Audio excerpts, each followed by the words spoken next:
Paper चांगला दिया.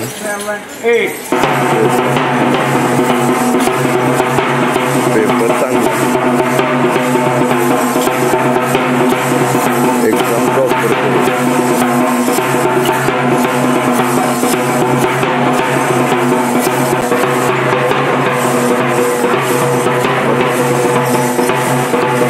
Phone करायचा, phone करायचा, फोन करायचा.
ये दीदी पलीड सर,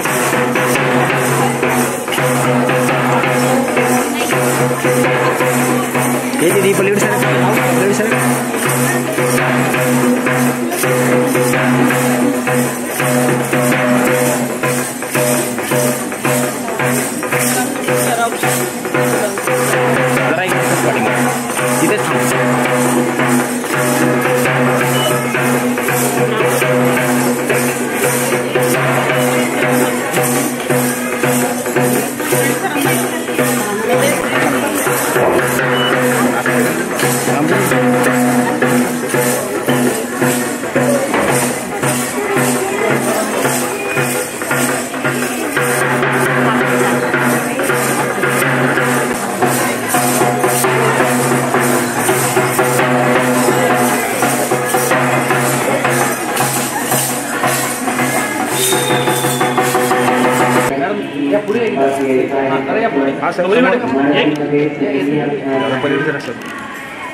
ज्यांना विविध स्पर्धांमध्ये पारितोषिके प्राप्त झालेली आहेत अशा विद्यार्थ्यांनी बैठक व्यवस्थेच्या डाव्या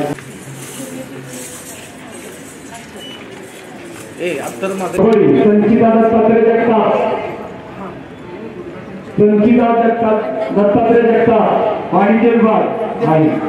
साहित्य विभाग राहतात आहे.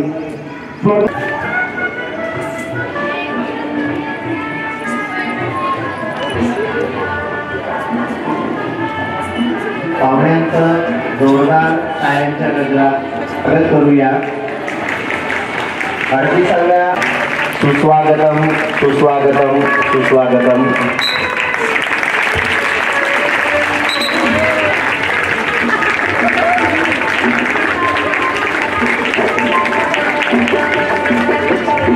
कुठल्याही शाळा महाविद्यालयामध्ये सर्वात महत्त्वाचा कार्यक्रम असतो तो म्हणजे वार्षिक पारितोषिक वितरण समारंभ.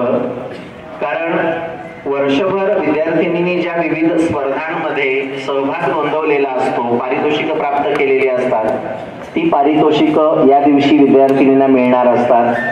आणि शिक्षण म्हणजे काय हे एका लेखकानं असं म्हटलेलं आहे इंग्रजीमध्ये, जयंती, ज्यांच्यामुळं आज आपण इथं या मंडपात उपस्थित आहोत अशा क्रांतिज्योती सावित्रीबाई फुले यांच्या प्रतिमेचंही पूजन मान्यवरांनी करावं असं मी विनंती करतो. प्रमुख अतिथींच्या हस्ते दीपप्रज्वलन होत आहे. एक छोटीशी ज्योत प्रतीक म्हणून काम करत असते, थोडासा का होईना पण अंधार दूर करत असते.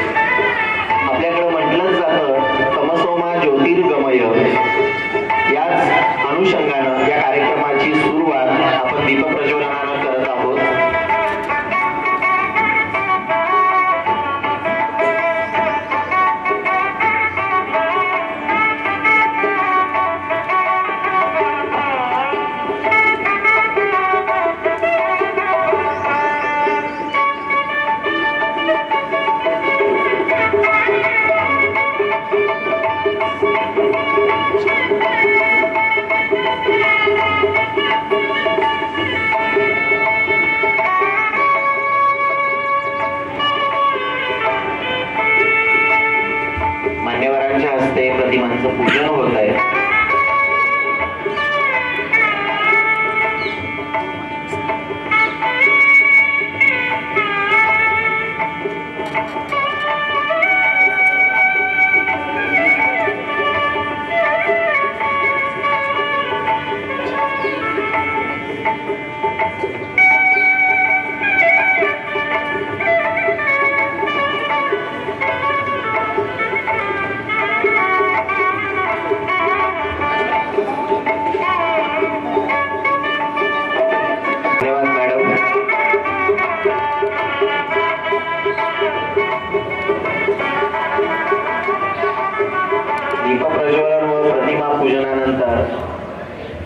आपल्या महाविद्यालयाचे प्राचार्य अहिरे सर.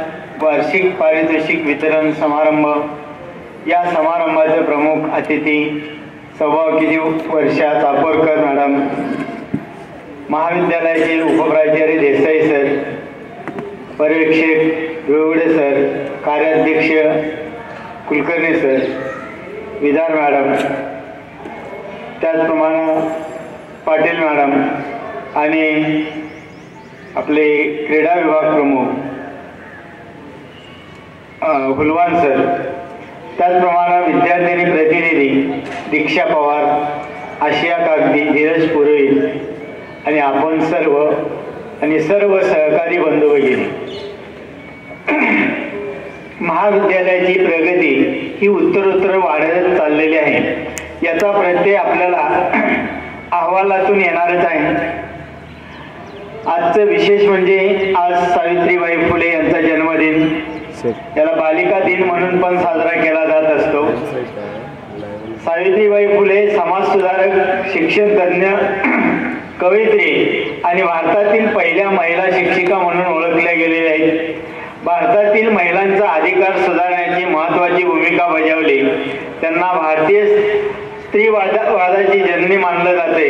या दिवशी विद्यार्थिनींचं कौतुक होतं, हेच खरं आमचं भाग्य आहे. आणि आपलं कौतुक करण्यासाठी चापोरकर मॅडम यांनी आपल्या शाळेमध्ये येण्याचं मान्य केलं, त्याबद्दल त्यांचं स्वागत आणि धन्यवाद. सुरुवात ही कधीही खडतर प्रवासातून होत असते, तेव्हाच आपल्याला बक्षिसाची आणि कौतुकाची किंमत कळत असते. हा दिवस म्हणजे विचारांची पर्वणी आहे.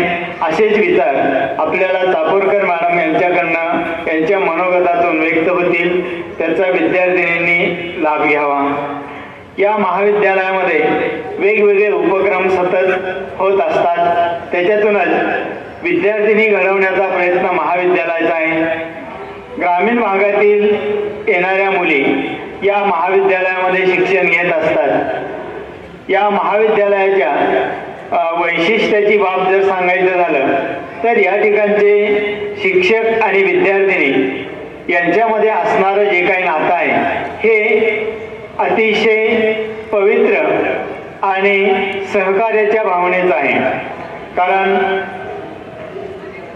विद्यार्थिनी ह्या वेगवेगळ्या ग्रामीण भागातून येत असतात, त्यावेळेला त्यांना प्रवासाची सोय सगळ्यात महत्त्वाची आहे. आणि या प्रवासाच्या सोयीसाठी आमचे शिक्षक सदैव तत्पर असतात. आणि याचं कष्ट हे सुरुवातीपासून आपले उपप्राचार्य देसाई सर यांनी सुरुवात करून दिलेली आहे आणि त्याची धुरा आता मल्लाडे सर सांभाळत आहेत. आणि ते मोफत बसपास या योजनेमध्ये कुठल्याही महाविद्यालयामध्ये महाराष्ट्रात पहिल्या दिवशी पास मिळत नसेल, पण या महाविद्यालयामध्ये पहिल्या दिवशी पास मिळतो.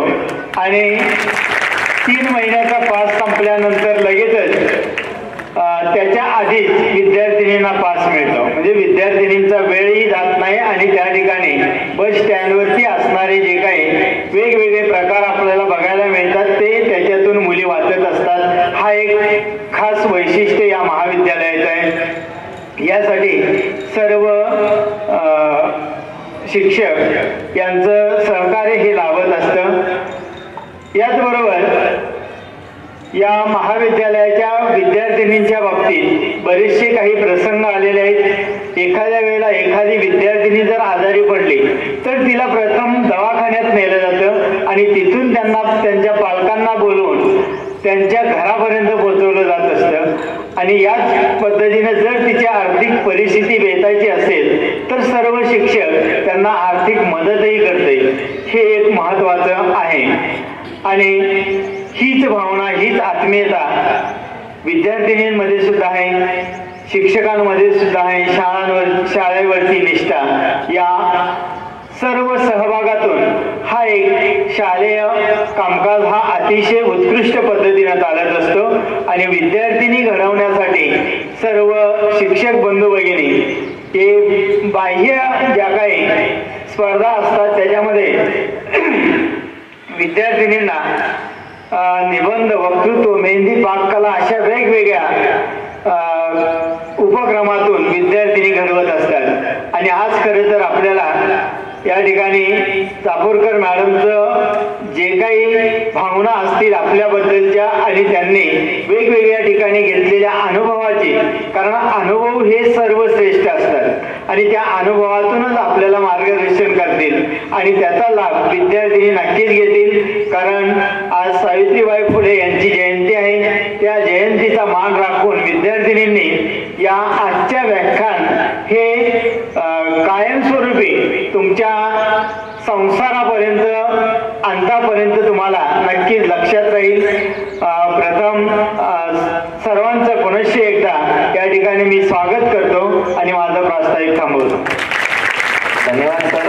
कार्यक्रमाचं प्रयोजन काय आहे हे आपण सांगितलं. त्याचबरोबर महाविद्यालय वार्षिक पारितोषिक वितरण समारंभाच्या आजच्या प्रमुख अतिथी आदरणीय चापोरकर मॅडम, राष्ट्रसेविका समिती प्रांत सहभौतिक प्रमुख, या कार्यक्रमासाठी थोड्याच वेळेमध्ये उपस्थित होणारे शिक्षण मंडळ कराडचे सचिव व आम्हा सर्वांचे मार्गदर्शक श्री देशपांडे साहेब, आपल्या महाविद्यालयाचे प्राचार्य आयरे सर, पर्यवेक्षक दुलुडे सर, या वर्षीचे कार्याध्यक्ष प्राध्यापक आदित्य कुलकर्णी सर, कला शाखेची विद्यार्थिनी प्रतिनिधी कुमारी दीक्षा पवार, वाणिज्य शाखेची विद्यार्थिनी प्रतिनिधी कुमारी अशा कागदी, विज्ञान शाखेची विद्यार्थिनी प्रतिनिधी कुमारी धीरज राजपुरोहित, तसेच उपस्थित सर्व शिक्षक, शिक्षकेतर कर्मचारी, सर्व विद्यार्थिनी, पालक, पारितोषिक दाते या सर्वांना माझा नमस्कार.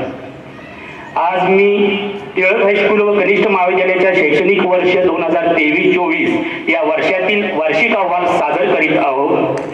शिक्षण मंडळ कराडच्या टिळक हायस्कूल व कनिष्ठ महाविद्यालयामध्ये 12 जुलै 1986 रोजी कला व वाणिज्य या शाखांचे वर्ग सुरू करण्यात आले. सुरुवातीला कला शाखेमध्ये फक्त 62 विद्यार्थिनी होत्या, कॉमर्समध्ये 38 विद्यार्थिनी होत्या. आज 750 पेक्षा जास्त विद्यार्थिनी या महाविद्यालयामध्ये शिक्षण घेत आहेत. पुढे सन 1994 मध्ये विज्ञान शाखा आपल्या महाविद्यालयामध्ये सुरू करण्यात आली. आपल्या महाविद्यालयाच्या अनेक विद्यार्थिनी कोल्हापूर बोर्डाच्या गुणवत्ता यादीत आलेल्या आहेत. 11 विद्यार्थिनी विविध विषयामध्ये प्रथम क्रमांक मिळवलेला आहे. 4 वेळा कला शाखेत कोल्हापूर विभागात आपल्या विद्यार्थिनी प्रथम आलेल्या आहेत. आज सातारा जिल्ह्यातील कराड, पाटण, खटाव व सांगली जिल्ह्यातील वाळवा आणि कडेगाव तालुक्यातील विद्यार्थिनी या कनिष्ठ महाविद्यालयामध्ये शिक्षण घेत आहेत. 90 पेक्षा जास्त गावातील विद्यार्थिनी या महाविद्यालयामध्ये शिक्षण घेत आहेत. आपणा सर्वांना माहिती आहे, शैक्षणिक वर्षाच्या पहिल्याच दिवशी अहिल्याबाई होळकर शासकीय योजनेनुसार या महाविद्यालयातील विद्यार्थिनींना मोफत बसपासचे वाटप करण्यात येते. त्यामुळे पालकांना वर्षभर एक पैसा सुद्धा वाहतुकीसाठी खर्च करावा लागत नाही. हा विभाग सध्या प्राध्यापक एस.एन. मल्लाडे सर आणि प्राध्यापिका जोशी M.A. पाहत आहे. फेब्रुवारी 2023 मध्ये झालेल्या बोर्ड परीक्षेमध्ये आपल्या कनिष्ठ महाविद्यालयाचा निकाल 96.77% लागलेला आहे. विज्ञान शाखा 100%, वाणिज्य शाखा 100% आणि कला शाखेचा निकाल 90.32% लागलेला आहे. या महाविद्यालयामध्ये रसायनशास्त्र, जीवशास्त्र, भौतिकशास्त्र, गणित, संस्कृत, चिटणीसाची कार्यपद्धती, व्यापार संघटन, पुस्तक पालन, राज्यशास्त्र या सर्व विषयांचा निकाल या ठिकाणी 100% लागलेला आहे. कला शाखेमध्ये प्रथम प्रथम क्रमांक कुमारी वेदिका उमाकांत जंगम 83.17%, द्वितीय क्रमांक कुमारी तनुजा शशिकांत कुंभार 79.17%, तृतीय क्रमांक कुमारी सेजल दत्तात्रय काटकर 78%. विज्ञान शाखेमध्ये प्रथम क्रमांक कुमारी श्रावणी पराग 2% 80.67%, द्वितीय क्रमांक कुमार अथर्व संदीप जोशी म्हणजे जोशी सरांचा चिरंजीव 79.17% आणि तृतीय क्रमांक कुमार सारंग प्रशांत कुलकर्णी 74.50%. वाणिज्य शाखेमध्ये प्रथम क्रमांक कुमारी विद्या बाळू शिंदे 83%, द्वितीय क्रमांक कुमारी त्रिवेणी सचिन चव्हाण 82.17% आणि तृतीय क्रमांक कुमारी साक्षी संतोष साळी 81%. संस्कृत विषयामध्ये महाविद्यालयामध्ये कुमार अथर्व संदीप जोशी यांनी 99 गुण मिळवून महाविद्यालयामध्ये प्रथम क्रमांकाला. या सर्व गुणवान विद्यार्थी व विद्यार्थिनींचा व 12वी परीक्षा चांगल्या गुणांनी पास झालेल्या 13 अंगणवाडी सेविकांचा पेढे बुके देऊन संस्थेच्या व्हाईस चेअरमन आदरणीय परांजकर मॅडम, संस्थेचे सचिव देशपांडे साहेब, सहसचिव श्री लाटकर साहेब यांच्या हस्ते त्यांचा सत्कार करण्यात आला. महाविद्यालयामध्ये वर्षभरामध्ये विविध प्रकारचे उपक्रम आणि कार्यक्रम राबवले जातात. 1 ऑगस्ट 2023 रोजी संस्था स्थापना दिनानिमित्त कराड शहरातून प्रभात फेरी काढण्यात आली. तसेच महाविद्यालयामध्ये निबंध आणि वक्तृत्व स्पर्धा घेण्यात आल्या. 7 ऑगस्ट 2023 रोजी पोलीस उपअधीक्षक कराड यांच्या नेतृत्वाखाली निर्भया पथकाच्या रॅलीमध्ये आमच्या विद्यार्थिनींनी सहभाग घेतला.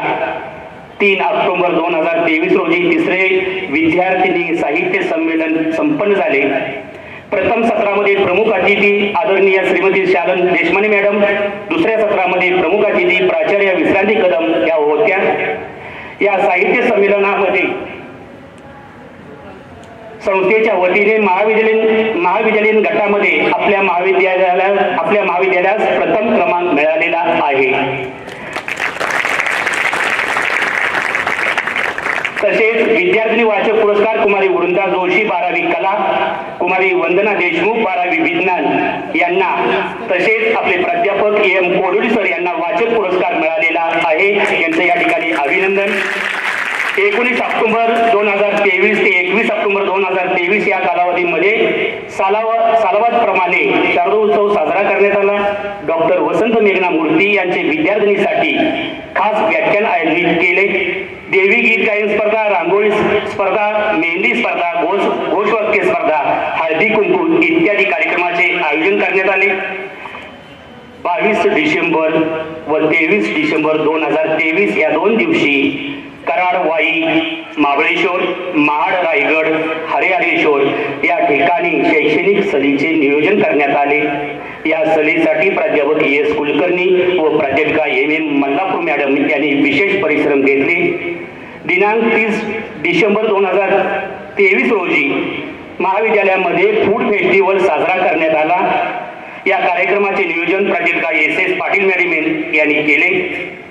तारीख 20 व 21 डिसेंबर 2023 रोजी वार्षिक क्रीडा स्पर्धा संपन्न झाल्या. महाविद्यालयातील शिक्षकांचे यश व व्याख्याने. टिळक हायस्कूल माजी विद्यार्थी सांस्कृतिक सेवा संघाचा आदर्श गुणवत्ता शिक्षक पुरस्कार पर्यवेक्षक आर एन धुलुडे सर यांना मिळाला. इयत्ता 12वी बोर्ड परीक्षा फेब्रुवारी 2023 साठी आपल्या महाविद्यालयातील प्राध्यापक एस एन मल्लाडे सर यांची मानसशास्त्र विषयासाठी चीफ मॉडरेटर आणि समुपदेशक म्हणून निवड झाली. दिनांक 20 ऑक्टोबर 2023 रोजी प्राध्यापिका बी.पी. देशमाने यांचे डेबोडी येथे कुटुंब व्यवस्थेसमोरील आव्हाने व स्त्री शक्ती या विषयावर व्याख्यान झाले.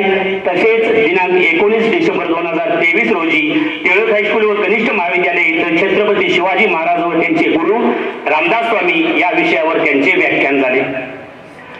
सातारा जिल्हा परिषद व पंचायत समिती कराड यांच्या वतीनं निबंध लेखन स्पर्धेसाठी प्राध्यापक एस पी जोशी यांनी परीक्षक म्हणून काम पाहिले.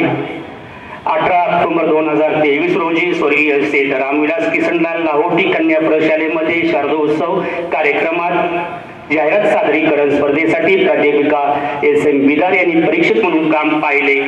तसेच राष्ट्रसेविका समितीकडून आयोजित प्रेरक भगवा ध्वज या विषयावर त्यांनी पद्माराजी कनिष्ठ महाविद्यालय कोल्हापूर येथे त्यांनी व्याख्यान दिले. कडधान्याचे रोजच्या आहारातील महत्त्व या विषयावर दिनांक 18 ऑक्टोबर 2023 रोजी बाबरमाची तालुका कराड येथे प्राध्यापिका SS पाटील मॅडम यांचे व्याख्यान झाले. तसेच टिळक हायस्कूल विटामाता विद्यालय नूतन मराठी मोपरे तालुका कराड तुळसण तालुका कराड येथे त्यांची व्याख्यान झाली. तसेच बोळेवाडी तालुका कराड येथे पाक कला स्पर्धेचे परीक्षक म्हणून त्यांनी काम पाहिले. सातारा जिल्हा परिषद यांनी आयोजित केलेल्या विज्ञान प्रदर्शनामध्ये तालुका स्तरावर प्राध्यापिका MM मल्लापूर व जिल्हा स्तरावर प्राध्यापिका PS ठोंबरे यांनी परीक्षक म्हणून काम पाहिले. शिक्षण मंडळ कराडच्या शैक्षणिक वर्ष 2023 सालचा उत्तम शिक्षक पुरस्कार क्रीडा शिक्षक प्राध्यापक AS हुलवान यांना मिळालेला आहे. त्यांनी सेट परीक्षेत सुद्धा उज्ज्वल हे संपादन केलेले आहे. 28 डिसेंबर 2023 रोजी छत्रपती शिवाजी महाविद्यालय सातारा येथे तज्ञ मार्गदर्शक म्हणून मानसशास्त्र विषयासाठी इयत्ता 12वी साठी प्राध्यापक मल्लाडे SN यांचे व्याख्यान झाले. 30 डिसेंबर 2023 रोजी वेणुताई चव्हाण कॉलेज कराड येथे राज्यशास्त्र विषयासाठी श्री देसाई DB यांचे तज्ञ मार्गदर्शक म्हणून व्याख्यान झाले. फेब्रुवारी 2023 मध्ये 12वी बोर्ड परीक्षेसाठी आमच्या महाविद्यालयातील प्राध्यापिका देशमाने BP, पर्यवेक्षक RN दुलुडे, प्राध्यापक SB जोशी, प्राध्यापक AS कुलकर्णी, प्राध्यापिका PS ठोंबरे यांनी मॉडरेटर म्हणून अत्यंत उत्कृष्टरित्या काम पाहिले. 16 डिसेंबर 2023 रोजी प्राध्यापिका SV जाधव यांनी अर्थशास्त्र विषयाच्या परिषदेमध्ये शोध निबंध सादर केला. 18 सप्टेंबर 2023 रोजी व 16 डिसेंबर 2023 रोजी आमच्या महाविद्यालयामध्ये पालक सभा संपन्न झाल्या. महाविद्यालयामध्ये अनेक प्रकारचे दिन साजरे केले जातात. महाविद्यालयामध्ये पहिला दिन योगा दिन, स्वातंत्र्य दिन, शिक्षक दिन, संविधान दिन, मराठी भाषा दिन, हिंदी दिन, भूगोल दिन, गणित दिन तसेच थोर पुरुषांच्या जयंती व पुण्यतिथी साजऱ्या केल्या जातात. विद्यार्थ्यांच्या गुणवत्ता वाढीसाठी आमच्या महाविद्यालयामध्ये स्कॉलर बॅच, बॉर्डर बॅच या माध्यमातून प्रयत्न केले जातात. थोडक्यात असं म्हणता येईल कोल्हापूर विभागातील एक गुणवत्ताधारक कनिष्ठ महाविद्यालय म्हणून टिळक हायस्कूल व कनिष्ठ महाविद्यालय कराड या महाविद्यालयात समजले जाते. आता हा शैक्षणिक वर्षातील अहवाल सादर केलेला आहे. जय हिंद, जय महाराष्ट्र. धन्यवाद सर. आपल्या अहवाल वाचन क्रांतीज्योती सावित्रीबाई फुले यांच्या पवित्र स्मृतीस विनम्र अभिवादन. सर्वांना नवीन वर्षाच्या शुभेच्छा आणि आमच्या सर्व लाडक्या विद्यार्थिनींना आजच्या बालिका दिनाच्या मनपूर्वक शुभेच्छा. आदरणीय व्यासपीठासमोरील उपस्थित सर्व सरकारी प्राध्यापक, शिक्षकेतर कर्मचारी आणि विद्यार्थिनींना, आजच्या कार्यक्रमाला लाभलेल्या आपल्या प्रमुख अतिथींचा परिचय मी करून देत आहे. आजच्या कार्यक्रमाला लाभलेल्या प्रमुख अतिथींचे नाव आहे सौ वर्षा सुधीर चापूरकर, सांगली. यांचं शिक्षण BSc diploma in computer management असं झालेलं आहे. त्या गृहिणी आहेत. राष्ट्रसेविका समितीचं काम आपण करतात. प्रांत सहबौद्धिक प्रमुख म्हणून सध्या त्यांच्याकडे दायित्व आहे. काही काळ पुणे येथील इंजिनिअरिंग कॉलेज, कमिन्स कॉलेज या ठिकाणी आपण नोकरी केलेली आहे. अखिल भारतीय विद्यार्थी परिषदेचं कामही आपण केलेलं आहे. विवेकानंद सार्ध शतीवर्षात जिल्हा महिला प्रमुख अशी जबाबदारी आपणावर होती. विविध संस्थांमध्ये व्याख्याने झालेली आहेत. वाचन, लेखन, वक्तृत्व, त्याचबरोबर कविता करणं याची विशेष आवड आपणास आहे. यांचं मूळ गाव अमळनेर, जिल्हा जळगाव असं आहे. लग्नानंतर सांगलीमध्ये स्थायिक झालेले. सुरुवातीला काही काळ शालेय विद्यार्थ्यांचे शिकवणी वर्ग आपण घेतले. लहानपणापासून घरातून राष्ट्रीय स्वयंसेवक संघाचे संस्कार झालेले असल्याने सामाजिक भान येत गेलं. त्यातून सामाजिक कार्याची विशेष आवड निर्माण झाली. कॉलेजच्या जीवनात अखिल भारतीय विद्यार्थी परिषदेचं काम सुरू केलं. त्यानंतर काही काळ भारतीय स्त्री शक्ती या संघटनेचंही काम आपण केलेलं आहे. बचत गट मेळावा, पुस्तक पिशी, वस्त्यांमध्ये किशोरी शिबिरांचे आयोजन असेही उपक्रम आपण राबवले आहेत. गेली 12-13 वर्षापासून राष्ट्रसेविका समितीच्या कार्यात आपण कार्यरत आहात. समिती दृष्ट्या प्रवीण वर्ग पूर्ण केला असून सध्या पश्चिम महाराष्ट्र प्रांत सहबौद्धिक प्रमुख असं दायित्व आपणाकडे आहे. वेगवेगळ्या ठिकाणी विविध विषयांवर आपली व्याख्याने झाली आहेत. विवेकानंद सार्धशतवर्षात महिला जिल्हा प्रमुख अशी मुख्य जबाबदारी आपणाकडे होती. त्या काळात जिल्ह्यात विविध ठिकाणी तसेच आकाशवाणीवर विवेकानंदांवरती आपली व्याख्याने झाली आहेत. विवेकानंदांच्या संदर्भात लेखही प्रसिद्ध झाले आहेत. राष्ट्रसेविका समितीच्या माध्यमातून वेगवेगळ्या उपक्रमांमध्ये आपण सहभागी झालेला आहात. विशेष उल्लेखनीय बाब म्हणजे 2019 साली सांगलीमध्ये आलेला महापूर आला होता. त्यावेळेला वेगवेगळ्या वस्त्यांमध्ये जाऊन आपण मदत कार्य केलेलं आहे.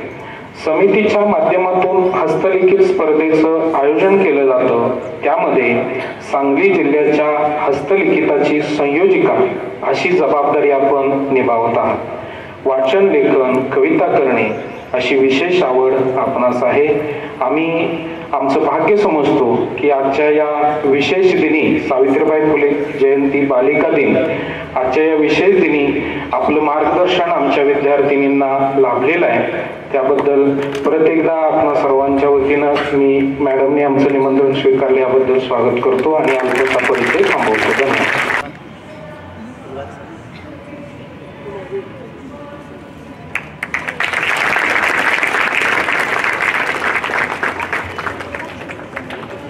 प्राचार्य, उपप्राचार्य व पर्यवेक्षक यांच्या शुभ हस्ते आजच्या अतिथींचा सत्कार संपन्न होतो आहे.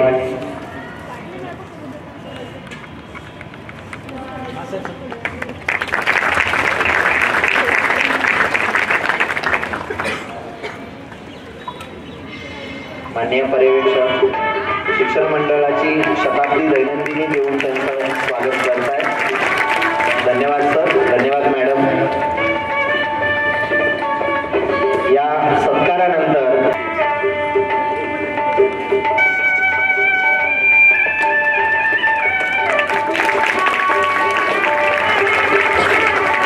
अतिशय उत्तम असं बालिका दिनानिमित्त हे भित्तीपत्रक समाजशास्त्र विभागाच्या वतीनं केलेलं आहे. त्याचं प्रकाशन प्रमुख अतिथींच्या हस्ते झालेलं आहे. धन्यवाद मॅडम. प्राचार्य आहिरे सर, उपप्राचार्य देसाई सर, पर्यवेक्षक Kulkarni sir, Deshpande sir, Vidar madam, आपल्या विद्यार्थिनी प्रतिनिधी आणि सर्व माझ्या मैत्रिणींनो, शिक्षिका वृंद, सगळ्यांना मी सर्वप्रथम नमस्कार करते. आजचा दिवस खूप छान आहे. एक अशी ज्योत होती की जी स्वतः तेवत राहिली आणि त्या ज्योतीने असंख्य ज्योतींना तेववलं, त्यांना प्रज्वलित केलं. अशी ज्योत होती की तिने असंख्य ज्योतींना प्रज्वलित तर केलंच, पण त्याचबरोबर हा जो सगळा अंधकार होता, अज्ञानाचा अंधकार, तो अज्ञानाचा अंधकार दूर केला आणि आम्हा सर्व भगिनींना, मुलींना तिने एका तेजाकडे नेलं, ज्ञानाच्या, शिक्षणाच्या तेजाकडे नेलं. अशी मोठी क्रांती जिने घडवली, अशा ह्या क्रांती ज्योती सावित्रीबाई फुले यांना मी सर्वप्रथम अभिवादन करते, वंदन करते. आपण सावित्रीबाई फुलेंचं चरित्र वाचलं असेल, लहानपणी आपल्याला धडा असेल, थोडी थोडी माहिती असेल. सगळ्यांना माहिती की सुरुवातीला सावित्रीबाईंना काहीही लिहिता वाचता येत नव्हतं. त्यांनी माहेरून येताना एक छोटीशी पुस्तिका बरोबर आणलं होतं, एक छोटं पुस्तक आणलं होतं. खूप उत्सुकता होती त्यांच्या मनामध्ये की हे काय काय असतं. त्या नुसत्या चित्र बघायच्या, गुपचूप बघायच्या. त्या काळामध्ये मुलींना शिक्षणाची परवानगी नव्हती, पण त्यावेळेला त्या खूप उत्सुकता, काहीतरी जाणून घ्यायचं होतं, शिकायची उर्मी होती आणि अशा वेळामध्ये त्या पुस्तकातली चित्र नुसत्या बघत बसायच्या. त्यावेळेला ज्योतिबांना लक्षात आलं की हिला काहीतरी वाचायचंय, शिकायचंय, काहीतरी जाणून घ्यायचंय. त्यांनी विचारलं, तुला इच्छा आहे का? तुम्ही सांगितलं हो हो, मला शिकायचंय, मला वाचायचंय, हे काय काय आहे सगळं ते जाणून घ्यायचं आहे. आणि मग त्यांना शिकवायला सुरुवात केली. पण त्यांनी तेवढंच केलं का? म्हणजे शिक्षण त्यांनी घेतलं त्यावेळेला कशाच्या उद्देशाने घेतलं होतं की मला हे पुस्तक वाचायचं आहे आणि तेवढ्यासाठी शिकते आहे. पण तिथे थांबल्या का सावित्रीबाई? थांबल्या नाही. स्वतः ज्ञान घेतलं, वाचायला शिकल्या, पण त्याचबरोबर त्यांना सगळ्या समाजातल्या त्यांच्या भगिनींची, त्यांच्याबरोबर इतर समाजात दिसणाऱ्या महिलांची जाणीव होती की मी तर शिकले आहे, मी तेवढंच नाही, मला माझ्यापुरतं नाही जगायचं, तर मला माझ्या या सगळ्या समाजासाठी जगायचं आहे. आणि म्हणून मग त्यांनी त्या सगळ्यांसाठी शाळा सुरू केली. शाळा सुरू केली ती सहजगत्या सुरू झाली का त्यांची शाळा? नाही झाली. त्यांना खूप खूप त्रास सहन करावा लागला. म्हणजे लोकांनी त्यांच्या अंगावर शेण टाकलं, चिखल टाकला. एवढी परिस्थिती होती की त्या जायच्या शाळेमध्ये जाताना चिखल शेण अंगावरती पडायचं. तिथेच ती साडी धुवायच्या, पातळ धुवायच्या त्यांचं, आणि त्या ओल्या कपड्यांनी मुलींना शिकवायच्या. त्यातून त्या आजारी पडल्या. बरंच काही त्यांच्याबद्दलच आपल्याला पुढे सांगता येईल, पण आता विषय थोडासा आपला वेगळा आहे. मेरी माती मेरा देश असा मला विषय दिला गेलेला आहे. आणि हे सगळं त्यांनी कशासाठी केलं? तर त्यांना ही जाणीव होती की माझा देश जर पुढे द्यायचा असेल तर नुसत्या माझ्या बंधूंनी शिक्षण घेऊन चालणार नाहीये, तर ह्या माझ्या भगिनी, महिला वर्ग जो निम्मा समाजाचा निम्मा भाग 50% महिला आहेत, ह्या जर महिला शिकल्या, त्या बरोबरीने खांद्याला खांद्या लावून पुरुषांच्या खांद्याला खांद्या लावून उभ्या राहिल्या, त्यांची प्रगती झाली तर माझ्या देशाची प्रगती होणार आहे. हे त्यांना पूर्णतः माहिती होतं. आणि म्हणून त्यांनी कितीतरी हाल अपेक्षा सहन केल्या, पण आपल्यासाठी काम केलं. त्यामुळे आपल्यावरती सगळ्यांवरती सावित्रीबाई फुलेंचे असंख्य उपकार आहेत की त्या होत्या, त्यांनी सगळा त्रास सहन केला, म्हणून आम्ही आज इथे आहोत. त्यामुळे ही कायम जाणीव ठेवायची. पण हेही लक्षात ठेवा, सावित्रीबाईंनी कशासाठी केलं? हा माझा देश आहे, या माझ्या देशासाठी हे मी काम करते. आणि सगळ्या थोर पुरुषांचे विचार हे असेच असतात. म्हणजे विवेकानंदांचा विचार घेतला तर विवेकानंदांनी काय म्हटलं होतं की त्यांनी असंच म्हटलं होतं की हा एक पक्षी, समाजरूपी जर आपण पक्षी घेतला तर ते 2 पंख आहे, एक महिला आहे, पुरुष आहे. एकाच पंखामध्ये जोर असला, पुरुषांमध्ये जर सगळं सुदृढ आहेत, सक्षम आहेत, छान प्रगती करता आहेत, तर हा पक्षी उडू शकेल का? एकच पंख एखाद्या पक्षाचा आहे आणि तो खूप ताकदवान आहे, दुसरा मात्र दुबळा आहे, तो पक्षी झेप घेऊ शकेल? नाही उडू शकणार. त्याच्यामुळे दुसरा जो पंख आहे महिलांचा, त्याच्यातही ताकद यायला हवी. आणि म्हणून महिलांसाठी काम करायला हवं, महिलांनी शिकायला हवं, पुढे यायला हवं, हा विचार विवेकानंदांचा होता. आणि विवेकानंदांनी सुद्धा त्यासाठीच, हा कशासाठी, हे कशासाठी यायला हवं, तर पुन्हा हाच विचार की हा माझा देश आहे, ह्या देशाची प्रगती व्हायची असेल तर सगळ्यांची प्रगती होणं आवश्यक आहे. या विचाराने विवेकानंदांनी काम केलं. किती भक्ती होती विवेकानंदांच्या मनामध्ये देशाबद्दल. आपण विवेकानंदांचं काहीतरी चरित्र आपण वाचलेलं असेल. सगळ्या जगामध्ये त्यांनी आपल्या देशाची मान उंचावली की ज्या काळामध्ये हा देश म्हणजे कसा आहे, तर नग्न साधू इथे फिरतायत, इथे अशिक्षित लोक आहे, यांना लिहिता वाचता येत नाही, फक्त पूजा अर्चा आणि या अंधश्रद्धा अशा काही गोष्टींमध्ये हा सगळा समाज अडकलेला आहे.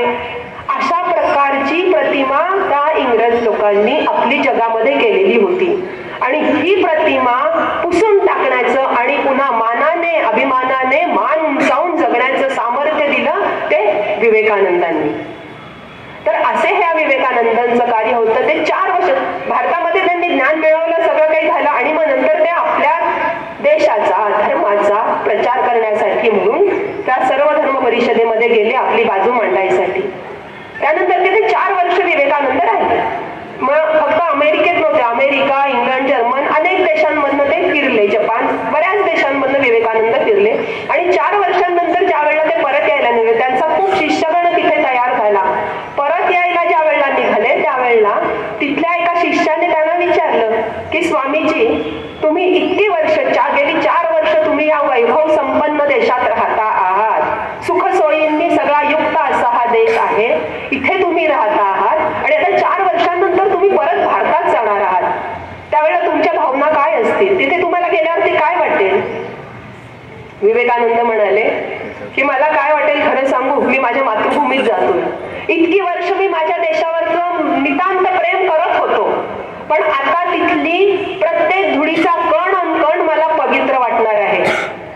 माझा भारत देश ही माझं आता तीर्थक्षेत्र बनलेला आहे.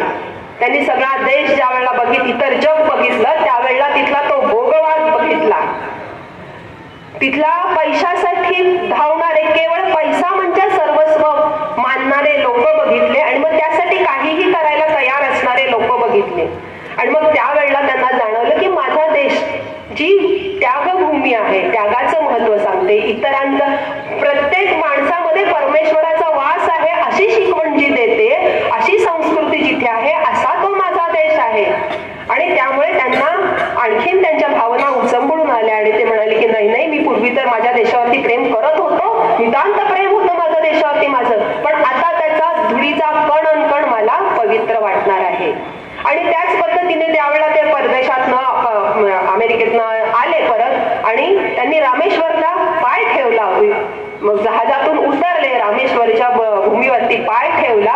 त्यावेळेला सर्वात प्रथम त्यांनी काय केलं असेल तर त्यांनी तिथली धूळ आपल्या मस्तकाला लावली आणि तिथे लोटांगण घातलं, अंगाला त्यांनी धूळ लावली तिथल्या याच्यातली.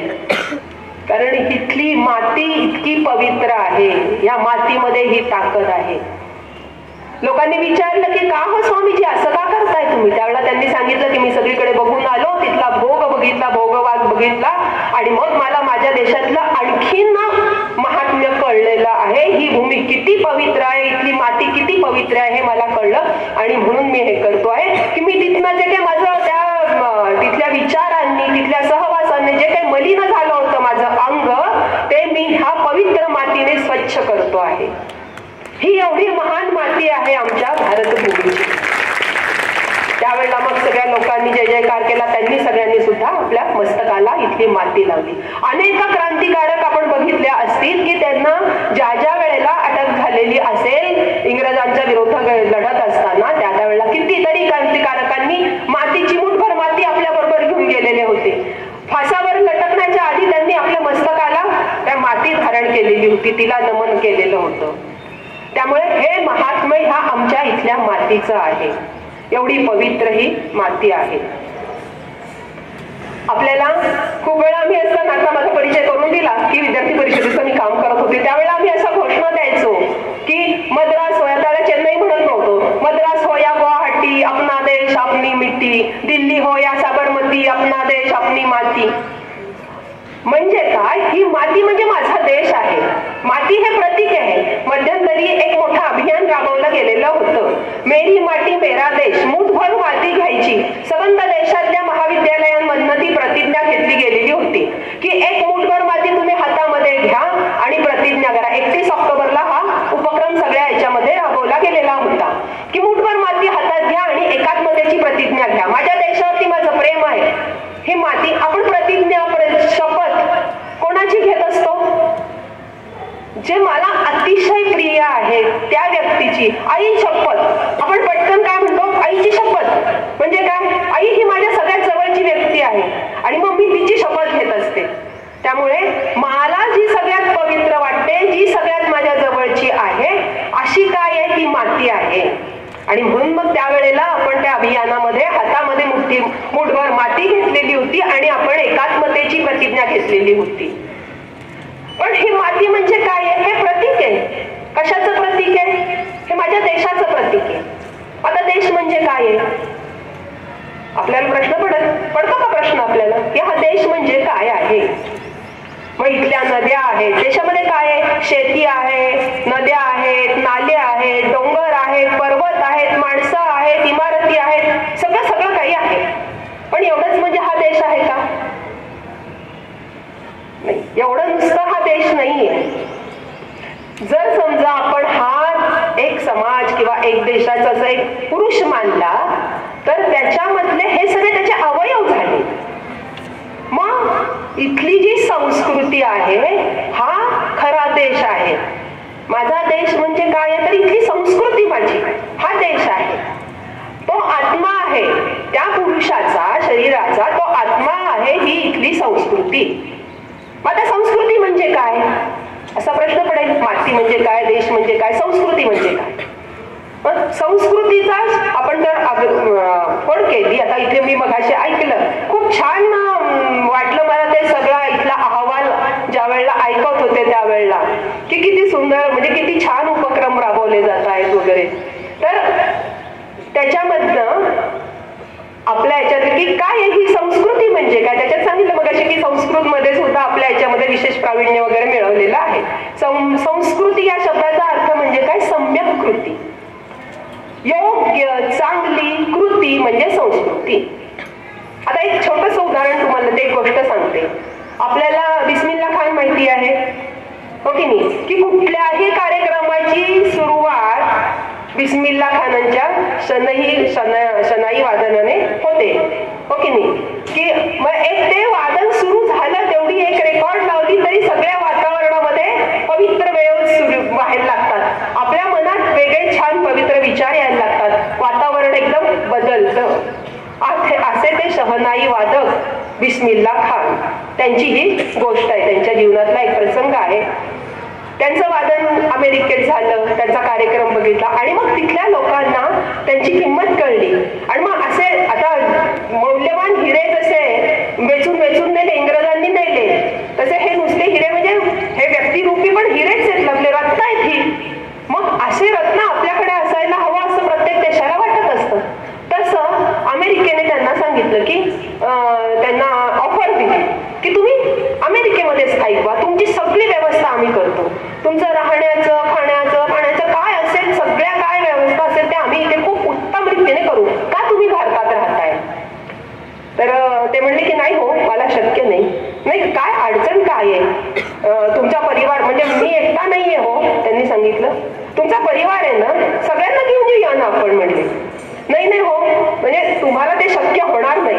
अमेरिकेला वाटलं अरे आम्हाला शक्य होणार नाही म्हणताय, असं असून केवढा मोठा परिवार असेल. आमचा परिवार खूप मोठा आहे. म्हटले मोठा म्हणजे किती असणार आहे हो, आपण आणखीन एक विमान करूया तुमच्यासाठी, पण तुम्ही या. ते म्हणले नाही हो, तुमच्या विमानात सुद्धा माझा परिवार मावणार नाहीये. नंतर ते इथे आले, तो पत्रव्यवहार चाललेला होता, त्यांनी त्यांच्या अमेरिकेतल्या एम्बॅसीतल्या लोकांना पाठवलं, काही प्रतिनिधींना पाठवलं आणि त्यांना सांगितलं की त्यांना जरा त्यांची मनधरणी करा आणि असा हा मौल्यवान हिरा रत्न हे आपल्या देशात असायला हवं. ते लोक आले, त्यांना सांगितलं. आता बिस्मिल्ला खान राहत होते वाराणसीमध्ये, लहानपणापासून वाराणसीत त्यांचं आयुष्य गेलेलं. ते आले, त्यांना सांगितलं की नाही नाही, तुमचं किती फॅमिली मेंबर्स असून असून किती असणार आहे, 50 माणसं असतील, अहो आपण सगळ्यांना घेऊन जाऊया तिथे. ते म्हणले नाही हो. मग ते एका खिडकीपाशी घेऊन गेले आणि म्हणले ती समोर दिसते ना, तर तिथनं यमुना वाहत होती, गंगा वाहत होती गंगा. तर म्हणले की ती दिसते की नाही, तर तिला तुम्ही नेऊ शकाल का हो, ती नदी दिसते ना, ही पवित्र, हा माझा हृदयात तिला स्थान आहे, हिच्या काठाशी बसून मी शिकलेलो आहे सगळं, ते रामेश्वराचं मंदिर आहे, ते घेऊन जाऊ शकाल तुम्ही, अमेरिकेमध्ये नेऊ शकाल. अहो माझी सकाळचा दिवस, माझा दिवस सुरू होतो, तो तिथे जाऊन त्याची सेवा करून माझा दिवस सुरू होत असतो, त्याच्या समोर वादन केल्यानंतर माझा दिवस सुरू होतो, घेऊन जाऊ शकाल तुम्ही तिथे. नाही ना, मग मी नाही येऊ शकत तिथे.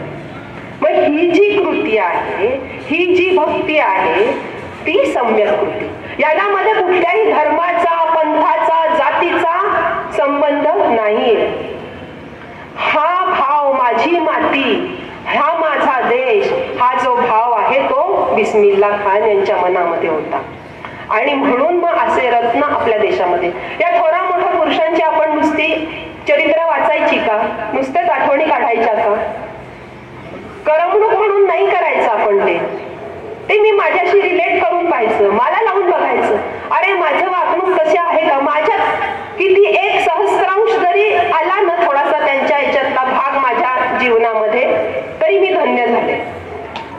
हा भाव आपल्यामध्ये ज्यावेळेला हे सगळं आपण वाचत असतो, ऐकत असतो, त्यावेळेला असायला हवा. केवळ वाचलं, बघितलं, सोडलं असं नको करायला. तर अशी ही संस्कृती जपणं हे कोणाच्या हातात आहे, हे आमच्या हातात आहे. आता आपला भारत देश 140 कोटी लोकसंख्या असलेला देश आहे आणि आपण असं म्हणत होतो की 2020 साली सगळ्यात ताकदवान आमचा देश असणार आहे. म्हणजे काय असणार आहे, सगळ्यात ताकदवान म्हणजे काय, शस्त्रास्त्र संपन्न असणार आहे. जगामध्ये तर आहेत, आपल्यापेक्षा चीनकडे भरपूर शस्त्रास्त्र असतील, अमेरिकेकडे तर आहेत, रशिया खूप आहेत देश. पण मग आमच्या याच्यामध्ये ताकद सगळ्यात जास्त काय आहे, तर सगळ्या जगामध्ये सगळ्यात अधिक तरुणांची संख्या आमच्या देशात त्यावेळेला असणार आहे. मग ही तारुण्याची ताकद आहे. तारुण्य म्हणजे काय, नुसतं वयाचे 16 वर्षानंतर 16 ते 35 म्हणजे तरुण असं होतं का? तरुण म्हणजे तरुणाची व्याख्या एवढी सीमित आहे का? तरुण म्हणजे काय की जो उत्साहाने सळसळतो आहे. तारुण्य म्हणजे ऊर्जा, तारुण्य म्हणजे ताकद, तारुण्य म्हणजे शक्ती, तारुण्य म्हणजे पॉवर. ही शक्ती आता तुमच्यामध्ये आहे. मग ही शक्ती कुठल्या मार्गाने लावणार आपण? कुठलीही ताकद ही योग्य मार्गाला लागली तर उपयोग आहे, नाहीतर मग काय ताकद असूनही काही उपयोग नाही. आमच्याकडे खूप काही ताकद असते, म्हणजे ऊर्जा आहे, वीज येते, वीज, त्या विजेचा वापर आम्ही कसा करतोय याच्यावरती अवलंबून आहे. लाईटचं बटन बंद करून ठेवलं, उपयोग आहे का? स्विच ऑफ आहे, तिथे साचली आहे वीज, उपयोग आहे त्याचा? तिचा काहीतरी वापर केला तर उपयोग आहे. मग ही आता तुमच्यामध्ये एवढी शक्ती आहे, या शक्तीचा योग्य वापर व्हायला हवा आहे. आपल्याला सावित्रीबाईंची पुन्हा पुन्हा आठवण करून द्यावीशी वाटते की का ती ज्योत जळाली, म्हणजे अक्षरशः कणकण आयुष्य समाजासाठी जाळलेलं आहे, रक्त जाळलेलं आहे. मग त्यांची आठवण ठेवून मी काय करते माझ्या देशासाठी, ही जी माती आहे ह्याच्यासाठी मी काय करते आहे. त्या सावरकरांना, म्हणजे मातीचं महत्व, सावरकरांचा तो एक स्वातंत्र्यवीर होता, तिकडे इंग्लंडमध्ये शिक्षणासाठी गेलेले सावरकर, तिथनं त्यांना काय झालं, त्यांनी ते आपल्याला काव्यामध्ये तळमळले, ते तिथे सागरा प्राण तळमळला. त्यांनी सांगितलं माझ्या मातृभूमीला मला परत नेणे, माझं सीने परत मातृभूमीला. त्यांनी सांगितलं की प्रासाद इथे भव्य परी मज भारी, आईची झोपडी प्यारी. असं त्यांनी सांगितलं की इथे खूप मोठे मोठे आहेत, हो इथे मोठे मोठे महाल आहेत, सगळ्या सुखसोयी आहेत, पण मला माझ्या आई, माझी मातृभूमी ही सगळ्यात प्रिय आहे. ही भावना माझ्या मनामध्ये यायला हवी आहे. ज्यावेळेला आम्ही हे चरित्र वाचतोय त्यावेळेला हे लक्षात ठेवायला हवं, ही माझ्या मनामध्ये भावना येते आहे का. मग त्याच्यासाठी मला काहीतरी निर्माण करावं लागेल, काही नियम पाळावे लागतील. देशभक्ती म्हणजे तरी काय असते? मी म्हटलं की आपल्या कृतीमधनं, माझी संस्कृती कशातून दिसते? आपल्याला कोणालाही तरी पाय लागला, आपला चुकून पाय लागला तर आपण काय करतो? पटकन नमस्कार करतो. ही माझी संस्कृती आहे, त्याला आम्ही आदर देतो, आम्ही कोणालाही पाय लावत नाही. अन्य देशांमध्ये तसं नाहीये. त्याच्या प्रत्येक कृतीतून, छोट्या छोट्या गोष्टीतून आपल्याला आपली संस्कृती दिसत असते. तसं देशप्रेम व्यक्त करायचं म्हणजे काय? तुम्हाला काही सैन्यात जाऊन नाही चढायला हवं असं आहे का? चांगलं आहे, ज्यांची इच्छा असेल. आता आपल्याला सैन्यामध्ये मुलींना तर तिथे खास आपल्याला प्रवेश दिलेला आहे की तुम्ही आघाडीवर जाऊन लढा. पूर्वी पण होतं, पण कुठं होतं? फक्त आपण सेवा ह्या भागामध्ये महिला होत्या, पण आता नाहीये, तुम्ही आघाडीवरती जाऊन लढा. इथपर्यंत आपल्याला आता परवानगी मिळालेली आहे, संधी मिळालेली आहे. त्यामुळे ज्यांची इच्छा आहे त्यांनी अवश्य सैन्यात जावं, नक्की जावं, तशा पद्धतीने तयारी करावी. पण सगळेच काही सैन्यात जाऊ शकतायत का? नाही जाऊ शकत आपण. मग माझं देशप्रेम मी कसं व्यक्त करीन? तर माझ्या छोट्या छोट्या कृतीमधनं मी व्यक्त करीन. म्हणजे साधीशी गोष्ट आहे की मी वाहतुकीचे नियम पाळीन. आम्हाला काय वाटतं, मोठेपणा कशात वाटतो? सिग्नल तोडून पटकन मी तिथनं क्रॉस झाले, हा माझा मोठेपणा आहे. अरे किती छान, मी काय पराक्रम गाजवला की मी सिग्नल तोडून त्या पोलिसाकडे असं दुर्लक्ष केलं आणि पटकन तिथनं गेले आणि मग बाहेर जाते. तिथं काय काय आनंद होतो. हे योग्य आहे काय? नाहीये. हा नियम कोणासाठी आहे? हा आपल्या सगळ्यांसाठीचा नियम आहे. मी ट्रिक्सी जाणार नाही, तिघी बसून जाणार नाही गाडीवरती. हे छोटे छोटे नियम आहेत आपल्याला हा देश सुरळीत चालावा, चांगल्या पद्धतीने चालावा यासाठी म्हणून केलेले नियम आहे. त्यामुळे आपण काही 4-5 गोष्टी आहेत त्या जर आपण पाळल्या तर आपण देशभक्त आहोत, आपण देशाची सेवा केली. त्यामुळे हे जेवढे काही नियम असतील ते इथे जाऊ नका, असं जिथे बोर्ड असेल तिथे नाही जायचं. आम्ही सहलीला जातो, सहलीला गेल्यानंतर काय असतं, तिथले अनेक नियम असतात. कचरा टाकू नका, इकडे जाऊ नका. म्हणजे आता परवाचीच घटना टीव्हीवरती बघितली. कर्नाटकात काही तरुण ट्रिपला गेले होते आणि ते कुठल्या त्या जंगलामध्ये त्यांनी सांगितलं होतं की ह्याच्या पुढचा या पुढे प्रवेश नाहीये, त्या ठराविक एरिया नंतर पुढे प्रवेश नाही असं तिथे पाटी होती. तरी सुद्धा ह्या तरुणांना तो नियम मोडण्यातच त्यांना फार पौरुषत्व वाटलं आणि ते नियम मोडून जंगलामध्ये आत गेले. आत गेल्यावरती झालं काय? वाट चुकले, कुणाला रस्ता सापडे ना, काही कळे ना, मग घाबरले. रात्र झाली. एवढंच होतं की मोबाईल होता, तो चालू होता, त्यामुळे त्यांना संपर्क करता आला आणि आणि पहाटेपर्यंत ते लोक, ती मुलं सापडली. त्यांना शोधून त्या फॉरेस्ट ऑफिसरच्या माणसांनी त्यांना शोधलं आणि परत आणले. मग कुठे आपल्याला म्हटलेलं असेल फोटो काढू नका, तरी सुद्धा आम्ही जातो.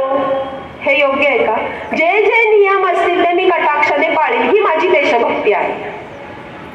दुसरा, पर्यावरण. पर्यावरणाची जाणीव मला माझी असायला हवी. आपण आता म्हटलं की ही माझी आई आहे, काळी आई आपण तिला म्हणतो.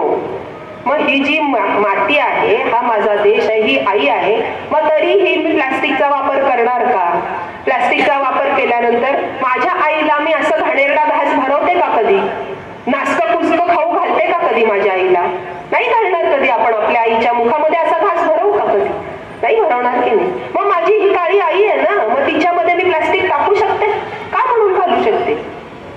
तो तुझा नासका कुचका असाच भाग आहे ना. त्या पर्यावरणाचं रक्षण करा की जी भूमी माझं भरण पोषण करते, त्या भूमीला मी मात्र काय देते? हे असलं काहीतरी देते, प्लास्टिक वापरते आणि ते जमिनीमध्ये टाकते. त्यामुळे शक्यतो प्लास्टिकचा वापर आम्ही करणार नाही.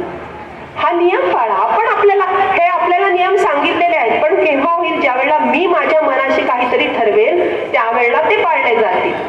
त्यामुळे हा नियम आपण पाळायला पाहिजे. की आपण म्हणतो एका गाण्यामध्ये की देश हमें देता है सब कुछ, हम भी तो कुछ देना सीखे. हा समाज, हा देश मला सगळं काही देतोय. हा समाज आहे म्हणून मी आहे, हा देश आहे म्हणून मी आहे. माझं पालन पोषण, उदरभरण, काय जे काय असेल ते सगळं इथून मिळतंय मला. आणि मी काय देते त्याला? त्या देशाला आम्ही काय देतोय? तर आम्ही असं प्लास्टिकचा घास भरवतोय. आम्ही सगळीकडे नद्या नाल्यांमध्ये, म्हणजे इतके नियम कसे पाळत नाही की निर्माल्य पवित्र आहे, ठीक आहे ना, ते तुम्ही तुमच्या बागेमध्ये एखाद्या कुंडीमध्ये कुजवा, त्याचं खत करा, ते झाडाला घाला. पण काय करतात? म्हणजे पुण्यासारख्या शहरामध्ये मी माझ्या डोळ्यांनी बघितलेलं आहे की तिथे त्या नद्या पुलांवरती मोठे मोठे जाळ्या लावल्यात की लोक येऊन निर्माल्य टाकतात, ते टाकू नये, नदी स्वच्छ राहावी म्हणून. पण माझ्या समोर एका मोठ्या गाडीतून आलेशान 4 व्हीलर मधनं एक मुलगी आली, ती उतरली.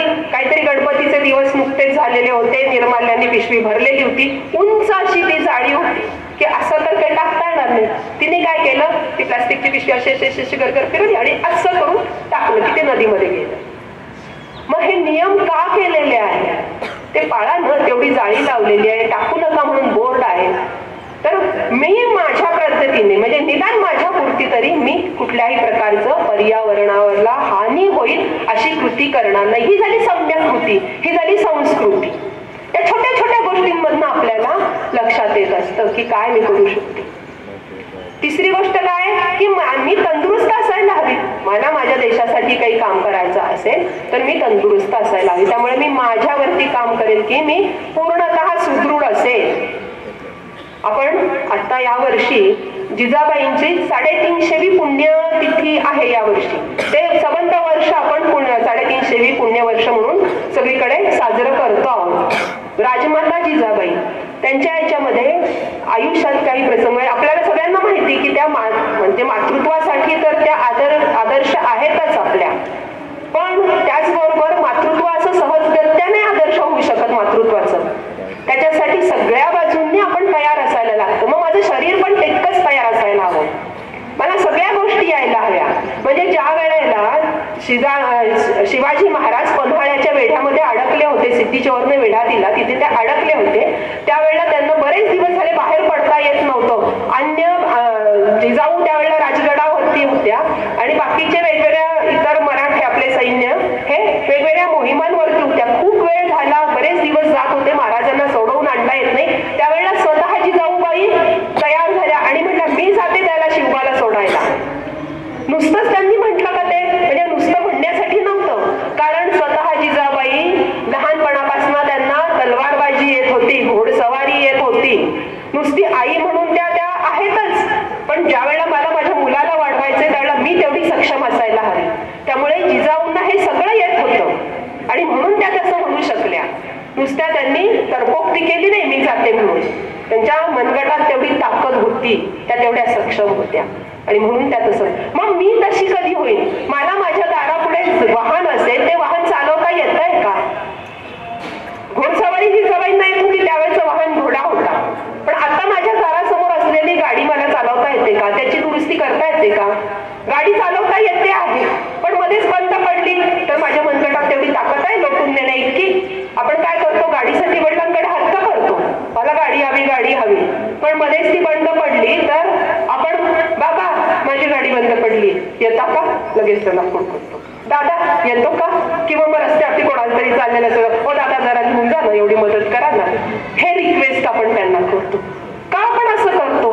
कारण आमच्या मनगटात ताकद नाही ना थोडंसं तिथपर्यंत नेण्याची. मग ही ताकद तुम्हाला मिळवायला हे जे आदर्श आहे, ती हिरकणीची गोष्ट काय उगाच आहे का? हिरकणी रात्रीतनं त्या कड्यावरनं खाली आली, बाळासाठी म्हणून आली ती, कारण तिला त्याबद्दल प्रेम होतं, आपुलकी होती. मला माझ्या देशाबद्दल असं आतून वाटत असेल तर माझ्याकडनं कुठलीही वावगी कृती होणार नाही, आणि त्याचबरोबर मी मला सुद्धा घडवत जाईल. म्हणजे ज्यावेळेला मेरी माती मेरा देश असा विचार होत असतो ना, त्यावेळेला त्याच्या भोवती हे सगळे विचार की हा देश माझा आहे, ही भावना माझ्या मनामध्ये असेल तर मी त्याच्यासाठी वाटेल ते करायला हवे. मग माझी देशभक्ती काय, तर मी जे करेन ते प्रामाणिकपणे करेन, मी कुठेही भ्रष्टाचार करणार नाही. माझं जे काम आहे ना, मी शिक्षिका आहे ना, तर मी उत्तम रीतीने शिक्षिकेचं काम करीन, त्याच्यात चालढकल करणार नाही. मी डॉक्टर होणार आहे, मी समाजाची जाणीव ठेवेल, कुठल्याही वाम मार्गाने पैसा कमवणार नाही किंवा त्या पेशंटला लुबाडणार नाही, चुकीचा सल्ला देणार नाही. मी इंजिनियर होईल तर उत्तम बांधकाम मी करेन, कुठेही पूल पडला, कुठला तरी जे काही मटेरियल वापरलं, हलक्या प्रतीचं वापरलं, असं मी करणार नाही. मी गृहिणी आहे, मी गृहिणी ना, तर मी माझी पुढची पिढी उत्तम घडवीन, त्यांच्यावरती चांगले संस्कार करेन. ह्याचा मी ज्या भूमिकेमध्ये असेल ती भूमिका मी उत्तम रीतीने पार पडीन, प्रामाणिकपणे पार पडीन. परदेशात गेल्यावरती सुद्धा माझ्या देशाला खाली मान घालावी लागेल अशी कुठलीही कृती मी करणार नाही. तिथला एक प्रसंग असा सांगता येतो की एका ठिकाणी एका आमच्या कार्यकर्तीने सांगितलेला प्रसंग आहे की तिला त्यांनी सांगितलं, एका मुलाची आई होती, तिचा मुलगा परदेशात होता, आणि ती आई म्हणाली की मला 5 रुपयाची काही नाणी हवी आहेत, 100 रुपये घ्या आणि 5-5 रुपयाची नाणी द्या. त्यांना वाटलं की अरे का बरं तुम्ही नाही मी आता मुलाकडे जाणार आहे ना, अमेरिकेत जाणार आहे, तर मला 5-5 रुपयाची नाणी द्या. ते म्हणलं अरे अमेरिकेमध्ये हे नाणं चालणार नाहीये, तिथे डॉलर असतात, तर तुम्हाला कशासाठी हवे? नाही हो, तिथे गेल्यावरती कसं आहे ना, तिथे ठिकठिकाणी कॉफीचे मशीन असतात, चहाचे मशीन असतात, आणि ना तिथे डॉलर मधनं आपल्याला तिथे डॉलर दिले काही की टोकन मिळतं, आणि टोकन आपण त्या मशीन मध्ये टाकलं की आपल्याला कपभर चहा, कॉफी काय हवं असेल, कोल्ड्रिंक काय हवं असेल ते आपल्याला त्याच्यातून मिळतं. तर काय आहे, ते जे ते टोकन आहे ना, ते आपल्या 5 रुपयाच्या नाण्यासारखं सेम तसंच. त्यामुळे हे 5 रुपयाचं नाणं त्याच्यात टाकलं की आपल्याला पैसे तिथनं ते मिळतं, आणि ते डॉलर मधनं देण्यापेक्षा हे किती कमी किमतीचं आहे आपल्याला, त्याच्यामुळे हे परवडतं. हो, ती म्हणाली, आमची जी सेविका होती, कार्यकर्ती म्हणाली, अहो ताई ठीक आहे, तुम्ही तिथे जाल, मग नंतर ते सगळं झाल्यानंतर सगळे ते गोळा करत असतील की नाही तिथले टोकन सगळे, पण टोकन गोळा करताना त्याच्यात काय सापडेल? आपलं 5 रुपयाचं नाणं सापडेल. मग 5 रुपयाचं नाणं सापडल्यावर ते कुठल्या देशाचं आहे ते बघतील, मग हे भारताचं आहे हे कळेल. म्हणजे मग काय होईल, कोणाची तुम्ही टाकलेलं कळणार नाही होते, कोणी टाकलं हे कुठे कळतंय, पण कुठल्या देशाचं हे नक्की कळतंय. मग मान कोणाची खाली घातली जाईल, कोणाचा अपमान होईल? आपल्या देशाचा.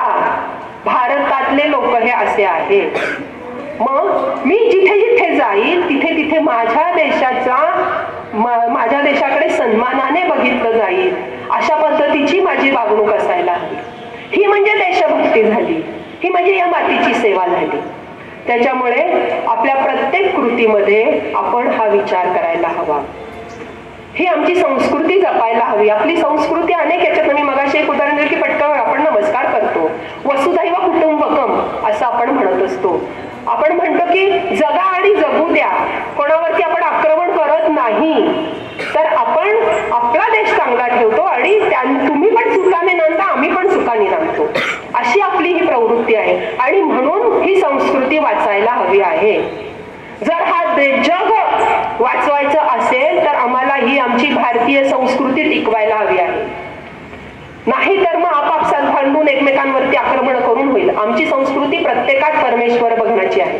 ही संस्कृती आम्ही टिकवायची. कोणी टिकवायची? तर ती तुम्ही आम्ही टिकवायची आहे. आपला देश किती महान आहे की मला एक श्लोक आठवतो की बहु सुकृते भारती जन्म झाला. खूप पुण्य मिळवलंय आम्ही, म्हणून आमचा इथे भारतासारख्या देशामध्ये जन्म झालेला आहे. मिळे तुष्टी पुष्टी तनाला मनाला, की कसा आहे हा देश, तर त्याच्यामुळे आमचं पोषण होतं. कशाचं? तनाचं म्हणजे शरीराचं आणि मनाचं. अन्य ठिकाणी शरीराचं पोषण होतं हो, पण मनाचं इतर देशामध्ये पाश्चात्य देशांमध्ये मनोरुग्णांची संख्या खूप जास्त आहे. कारण काय आहे? तिथे फक्त मी, माझं घर, माझं करिअर ह्याच्याचकडे लक्ष असतं. समाजाची जाणीव नाही किंवा माझं कुटुंब हे सुद्धा, याची सुद्धा जाणीव नाही. 18 वर्षाचं झालं की बाहेर पडणार तो. मग तू तुझं काय करायचं ते कर. आमचे आई वडील तसं नाही करत. आम्हाला सांभाळतात, तुझ्या पायावरती उभं राहीपर्यंत सांभाळतात. मग आम्ही पण आमच्या आई वडिलांना सांभाळतो. तिथे तसं होत नाही. तिथे ते बाहेर पडतात 18 वर्षानंतर. मग नंतर आई वडील वृद्धाश्रमात जातात, एकटे राहतात, असं काहीतरी होतं. मग हे व्हायला नको असेल तर आम्हाला ही आमची संस्कृती जपायला हवी आहे. या संस्कृतीचा अभिमान बाळगायला हवा आहे. आणि म्हणून अनेकांचा हल्ली कल चाललेला असतो तो पाश्चात्यांचा अनुकरण करायचं. अनुकरण करा, त्यांचे कष्ट घ्या, एखाद्या संशोधक वृत्ती वाढवा, चांगल्या गोष्टींचं अनुकरण नक्की करूया, पण आपलं सोडून नाही. आपलं म्हणून आपली जी तत्व आहे, आपलं जे सत्व आहे ते आपण जपायचं आहे. आणि हे नक्की तुम्ही आम्ही जपू.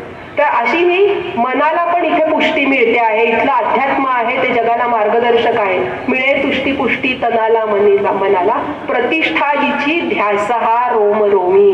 माझ्या रोमा रोमामधून ह्या भारत मातेची प्रतिष्ठा जपली जायला हवी आहे.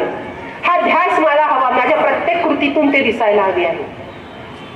नमस्कार माझा तुला हिंदू भूमी. आणि अशा ह्या हिंदू भूमीला माझा नमस्कार आहे. आता हे नवीन वर्ष सुरू होतोय. नवीन वर्षाचे अनेक संकल्प आपण करत असतो. त्यातलाच आपण आता हा संकल्प करूया की आता मी येणाऱ्या पूर्ण पुढच्या आयुष्यामध्ये मी कुठल्याही प्रकारे माझ्या मातृभूमीला त्रास होईल, माझ्या काळ्या मातीला त्रास होईल असं कुठलंही वर्तन मी करणार नाही. मी सगळे नियम पाळेल. मी व्यायाम करून सक्षम बनेल. असे काही थोडेसे आपण आपल्यालाच नियम घालून घेऊया आणि आपण स्वतः तर डेव्हलप होऊया, मोठे होऊच या, पण त्याचबरोबर आपल्या देशाचंही नाव उज्ज्वल करूया. आता मी अहवालात वाचलं, ऐकलं, सगळं अहवाल ऐकत असताना खूप छान वाटलं की किती सुंदर कॉलेज आहे इथलं, की जिथे किती काळजी घेतली जाते आहे की पहिल्या दिवशी तुम्हाला पास मिळतो. 80 गावातनं विद्यार्थिनी येतात, साधारण 80 गावातनं विद्यार्थिनी येतात. बाहेर न येणाऱ्या विद्यार्थिनींची किती काळजी नाही, तर तिथे रांगा लावून मुली उभ्या असतात पास मिळवण्यासाठी. पण इथे तुम्हाला इथे मिळतोय, ही काळजी घेतली जाते. शिक्षक स्वतः तर आपला विकास करतातच आहेत, पण त्याचबरोबर तुमच्या विकासाकडे त्यांचं लक्ष आहे. त्याच्यामुळे अशा ह्या छान वातावरणामध्ये तुम्ही इथे आलेला आहात, शिकता आहात, त्यावेळेस पूर्णतः आपलं लक्ष याच्यावरती केंद्रित करून आपण विकसित होऊया, आपल्या देशालाही विकासाच्या मार्गावर नेऊया. आता आपल्याला अनेकींना छान पारितोषिकं मिळाले, त्या सगळ्यांचं मी अभिनंदन करते. नवीन वर्षाच्या खूप खूप शुभेच्छा देते आणि थांबते. धन्यवाद.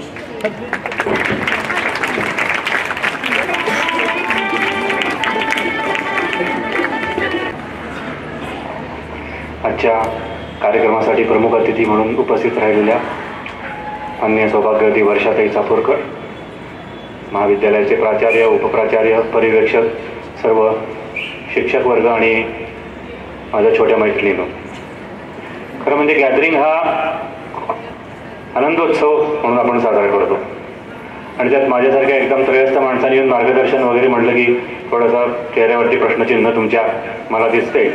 तर मार्गदर्शन करण्यापेक्षा मी वर्षाताईंच्या भाषणामध्ये शेवटी जो एक मुद्दा आला त्याचं थोडंसं विवेचन करेल 2 मिनिटांमध्ये. आणि सर्वप्रथम तुमच्यातल्या ज्यांनी अकॅडमिक्समध्ये असेल, क्रीडा विभागात असेल, निरनिराळ्या ॲक्टिव्हिटीजमध्ये असेल, ज्यांनी बक्षिसं मिळवली त्यांचं मनापासून अभिनंदन करतो. संस्थेच्या वतीनेही अभिनंदन करतो. आणि माझी एक गोष्ट तुम्हाला याबद्दल बरोबर अजून एक सांगतो की एस के कुलकर्णी, प्राध्यापक एस के कुलकर्णी म्हणून इस्लामपूरचे होते. तर ते असे व्यासंगी प्राध्यापक होते, नंतर वयोपरत ते प्राचार्यही झाले. तर ते भाषणासाठी असेच पाहुणे म्हणून अनेक ठिकाणी जायचे. त्यांना जेव्हा आपण विचारायचो की सर काय विषयावरती मार्गदर्शन कराल, काय विषयावर तुम्ही बोलाल, तर ते पहिला विषय सांगायचे दुसऱ्याचे दुःख. तर विषय ऐकल्यानंतर सगळ्यांनाच असं वाटतं दुसऱ्याचं दुःख म्हणजे नेमकं काय, की दुसऱ्याला होणारं दुःख का. ते म्हणायचे दुसऱ्याचं दुःख म्हणजे दुसरा नंबर येणाऱ्याचं दुःख. आणि ते फक्त दुसरा नंबर येणाऱ्यालाच माहिती असतं. बरोबर आहे की नाही. त्यामुळं खरं म्हणजे पहिल्या नंबरने दुसऱ्या नंबरचे आभार अशासाठी मानायला पाहिजेत की दुसरा नंबर नसता तर त्याचा पहिला नंबर आला नसता. त्यामुळं ज्यांनी विजय मिळवला, ज्यांनी बक्षिसं मिळवली आहेत, ज्यांनी यश मिळवलं, त्यांच्याबरोबर ज्यांनी भाग घेतलाय त्यांचाही मनापासून आभार. कारण तुम्ही जर भाग घेतला नसता तर विजेते झाले नसते. त्यामुळे पुढच्या वेळेपासून प्रयत्न जरूर करा, पण बक्षीस मिळालं नाही, पहिल्या प्रयत्नात यश मिळालं नाही म्हणून प्रयत्न थांबवू नका. आणि मी जसं आत्ता म्हणलं की वर्षाताईंचं भाषण मी मनापासून ऐकलं जेवढा वेळ होत होते. खूप छान बोलल्या. तुमच्या वयाच्या मुलींना ज्या औषधाची गरज होती ती अतिशय शुगर कोटेड, ज्यामध्ये संस्कार, संस्कृती, देशप्रेम, शिस्त, काय टाळायचं, काय आत्मसात करायचं याचं तुम्हाला अतिशय सोप्या शब्दामध्ये चांगल्या उदाहरणासहित त्यांनी अतिशय उत्तम मार्गदर्शन केलं. त्यांचा जो शेवटी त्यांनी जे एक श्लोक सांगितला त्यातल्या शेवटच्या ओळीचं फक्त मी विवेचन करेन की त्यांनी जो मला आता पूर्ण तो आठवत नाही, पण शेवट त्याचा असा होता की नमस्कार माझा तया हिंदू भूमी, असा काहीतरी मला वाटतं त्याचा शेवट होता. तर त्याचं थोडंसं विवेचन मी मुद्दामून करतो, कारण कित्येक वेळेला हिंदू हा जो शब्द आहे या शब्दाबद्दल बऱ्याच वेळा प्रश्नांकित नजरेनं त्याच्याकडे बघितलं जातं आणि त्याचा जो रंग आहे त्याच्याऐवजी दुसऱ्याच रंगामध्ये तो बघितला जातो. मुद्दामून त्या शब्दाची किंवा त्या संकल्पनेची व्याख्या स्वातंत्र्यवीर सावरकरांनी काय केली होती इथं मुद्दामून तुमच्यासाठी सांगतो. म्हणजे जर काही तुमच्या मनामध्ये त्या शब्दासंबंधाने गैरसमज असतील, त्याबद्दल काही प्रश्न असतील तर ते दूर व्हावेत एवढंच या निमित्तानं मी तुम्हाला सांगतो की स्वातंत्र्यवीर सावरकरांनी हिंदू या शब्दाची व्याख्या अशी केली होती की दक्षिण समुद्रापासून उत्तरेच्या हिमालय पर्वतापर्यंत असणारी जी भूमी ही अशी भूमी कोणती आहे. कन्याकुमारी पासून हिमालयापर्यंत असणारी भूमी म्हणजे कोणती भूमी. आपला भारतवर्ष, भारत देश म्हणजे ही भूमी ज्याची पितृभूमी आणि ज्याची पुण्यभूमी आहे. त्यांनी सांगितलं माझ्या काळ्या मातीवरती माझं प्रेम आहे. तर ही भूमी ज्याची पुण्यभूमी आहे, या भूमीवर ज्याचं प्रेम आहे, या भूमीचे संस्कार ज्यांनी आत्मसात केले, किंबहुना एका शब्दात सांगायचं झालं तर ह्या भूमीला जो पुण्यभूमी पितृभूमी मानतो तो हिंदू. यामध्ये जातीचा प्रश्न येत नाही, धर्माचा प्रश्न येत नाही, यामध्ये कर्माचा आणि आपल्या असणाऱ्या मातीवरच्या प्रेमाचा, देशावरच्या प्रेमाचा शी संबंधित असणारा शब्द आहे की संस्कृती ज्यांनी आत्मसात केली आणि आपल्या पायाखाली असणारी ही जी जमीन आहे या जमिनीवर त्याचं पितृभूमीसारखं म्हणजे आपल्या वडिलांच्या पितृभूमी आणि पुण्यभूमी, त्याच्यात त्यांनी मातृभूमी हा सुद्धा शब्द वापरलेला नाहीये. तर पितृभू आणि पुण्यभू ज्यांची ही आहे तो हिंदू, असं इतकी प्रचंड व्यापक अशी व्याख्या आहे. ह्याच्यामध्ये कुठला धर्माचा किंवा पंथाचा किंवा असा कोणता संबंध नाही. मुद्दामून तुमच्यापर्यंत हा थोडं विस्ताराने सांगितलं की यामधून काही गैरसमज निर्माण होऊ नये, कारण त्या श्लोकाचा अर्थ योग्य स्वरूपात तुमच्यापर्यंत पोहोचावा. मला आता 2 मिनिटं शुभेच्छा द्यायला तुम्हाला सांगितलं, त्यामुळं ही संधी घेऊन त्या निमित्तानं माझ्या मनात जे काही निर्माण झालं ते तुमच्यापर्यंत पोहोचवलं. या कार्यक्रमाला आणि सर्वांना तुमच्या व्यवस्थापनाला, शाळा व्यवस्थापनाला, तसंच तुम्हाला सर्वांना नवीन वर्षाच्या आणि 12वीतल्या बऱ्याच मुली पण इथे आहेत, येऊ घातलेल्या 12वीच्या परीक्षेच्या सर्वांना मनापासून शुभेच्छा, धन्यवाद आणि नमस्कार. शुभ सकाळ. सर्व विद्यार्थिनींना बालिका दिनाच्या शुभेच्छा. ज्या कार्यक्रमाची आपण आतुरतेने वाट पाहतो तो म्हणजे पारितोषिक हातात पडणं. त्या सर्वांसाठी तुम्हा सर्वांना शुभेच्छा. व्यासपीठावरील मान्यवर व आपण सर्व विद्यार्थिनी, पालक या सर्वांना नवीन वर्षाच्या शुभेच्छा देते आणि पारितोषिक यादीचं वाचन करते. माझ्या समोर जे पहिलं पारितोषिक आहे ते संस्था पारितोषिक कैलासवासी विनता देवी विनायकराव फणसळकर यांचे स्मरणार्थ पारितोषिक श्री रमेश विनायक फणसळकर यांचेकडून इयत्ता 12वी कला शाखेत प्रथम विद्यार्थिनीस कुमारी वेदिका उमाकांत जंगम. पालक किंवा विद्यार्थिनी उपस्थित राहा पटकन व्यासपीठावर. याच विद्यार्थिनीचं मनपूर्वक अभिनंदन.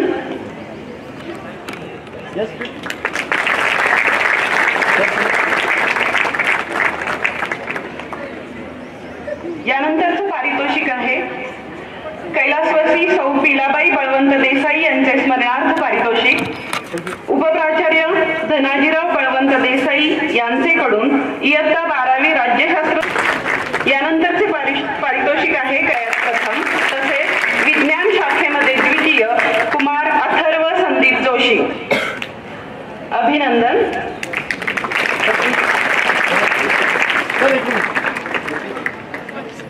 यानंतरचे पारितोषिक डॉक्टर श्यामला अशोक दातार जळगाव यांचे सौजन्याने विज्ञान विभागामध्ये सर्वप्रथम कुमारी श्रावणी पराग सोनटक्के.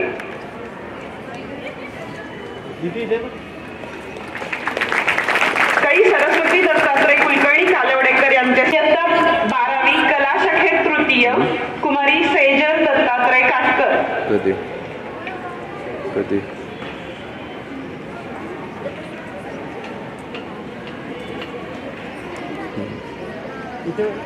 महाविद्यालयात वाणिज्य शाखेत प्रथम कुमारी विद्या बाळू शिंदे, द्वितीय कुमारी त्रिवेणी सचिन चव्हाण.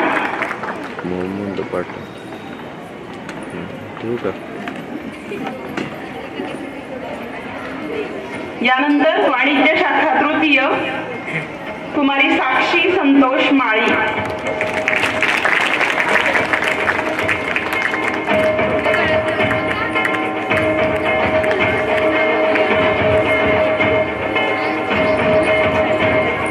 यानंतरचे महाविद्यालयातील पारितोषिक आहे विज्ञान शाखा तृतीय कुमार सारंग प्रशांत कुलकर्णी.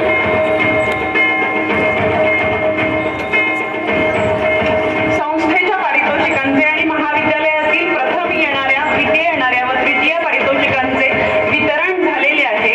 यानंतरची यादी वाचन करण्याची विनंती मी नंतरच्या प्राध्यापकांना करते. धन्यवाद. यानंतर पारितोषिक प्राप्त यादीचे वाचन मी करीत आहे. सर्वप्रथम मी आजच्या प्रमुख अतिथी माननीय सौ वर्षा चापोरकर मॅडम यांना मी विनंती करते की त्यांनी आपल्या शुभ हस्ते आमच्या गुणवान विद्यार्थिनींना पारितोषिके द्यावी. सर्वप्रथम वेदशास्त्र विद्या संवर्धन मंडळ कराडच्या वतीने प्रतिवर्षी संस्कृत दिनानिमित्त घेण्यात येणाऱ्या नाट्याभिनय स्पर्धेत कुमारी धीरज मुलसिंग राजपुरोहित 12वी विज्ञान हिने प्रथम क्रमांक प्राप्त केला आहे.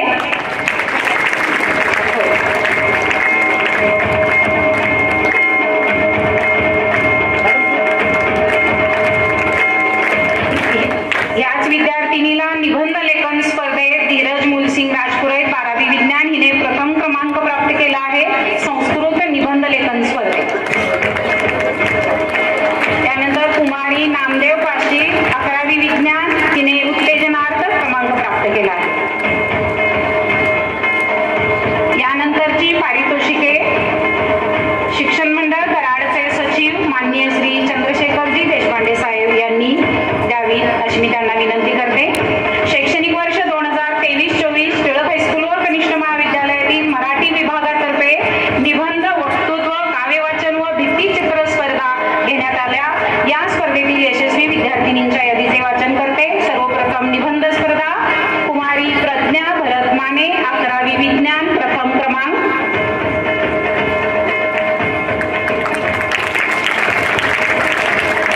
कुमारी फाइजा फिरोज जमादार 11वी विज्ञान द्वितीय क्रमांक. कुमारी आशिया अमजद काकदी 12वी विज्ञान तृतीय क्रमांक.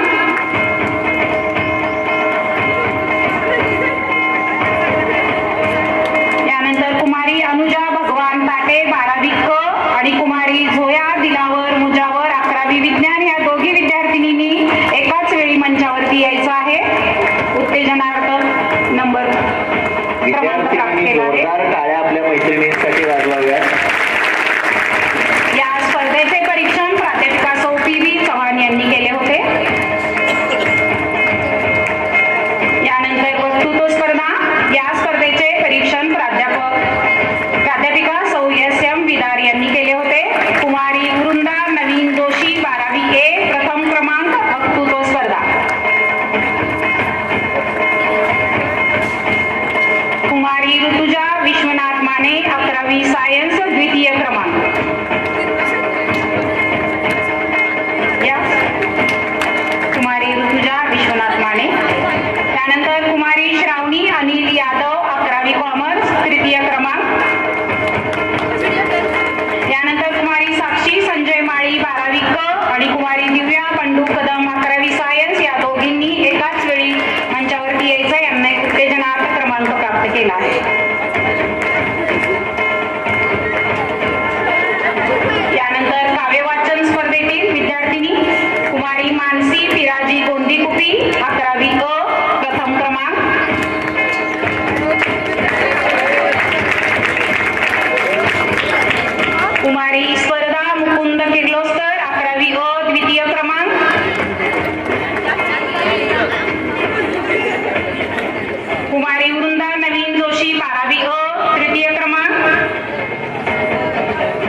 महाविद्यालयाचे प्राचार्य माननीय श्री अहिरे जी सर यांना मी विनंती करते की यापुढील पारितोषिके आपल्या शुभ हस्ते द्यावी. भित्तिचित्र स्पर्धा कुमारी साक्षी प्रीतम हत्तेकर 12वी अ, कुमारी वृंदा नवीन जोशी 12वी अ द्वितीय, प्रथम क्रमांक हत्तेकर या पटपट. मुलींनी धावत यायचंय, बक्षीस घेऊन पळत जायचंय.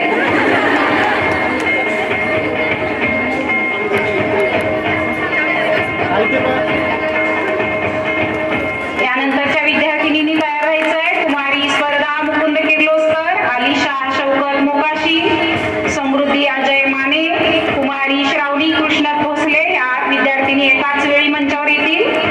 यांनी चौघींनी मिळून भित्तिचित्र तयार केलं होतं, यांचा तृतीय क्रमांक आलेला आहे. चौघींनी एकाच वेळी यायचंय. यानंतरच्या विद्यार्थिनींनी तयार व्हायचंय. कुमारी अलमास शकील मुल्ला, स्वालेहा रफिक मुलानी, आलिया मुनीर मुल्ला 12वी अ च्या ह्या विद्यार्थिनी आहेत. या तिघे एकाच वेळी मंचावर येतील. अलमास शकील मुल्ला, स्वालेहा रफिक मुलानी, आलिया मुनीर मुल्ला. यानंतर कुमारी तेजल संतोष कारंडे 11वी क, कुमारी प्रगती कृष्ण शिंदे, कुमारी प्रीती राजाराम कोळी या तिघींनीही एकाच वेळी मंचावर यायचं आहे. ह्या भित्तिचित्र स्पर्धेचे परीक्षण टिळक हायस्कूलचे कला शिक्षक श्री S.A. कांबळे सर यांनी केले होते.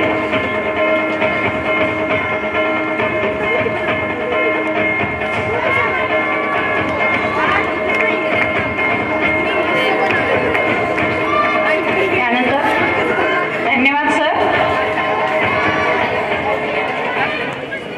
यानंतरची पारितोषिके आपल्या महाविद्यालयाचे उपप्राचार्य माननीय श्री देसाई डीबी यांनी द्यावे अशी मी त्यांना विनंती करते. सन 2023-24 मधील विद्यार्थिनी शारदोत्सवानिमित्त आयोजित केलेल्या रांगोळी स्पर्धेतील यशस्वी विद्यार्थिनींच्या नावाची यादी वाचते. कुमारी अलमास शकील मुल्ला 12वी अ प्रथम क्रमांक,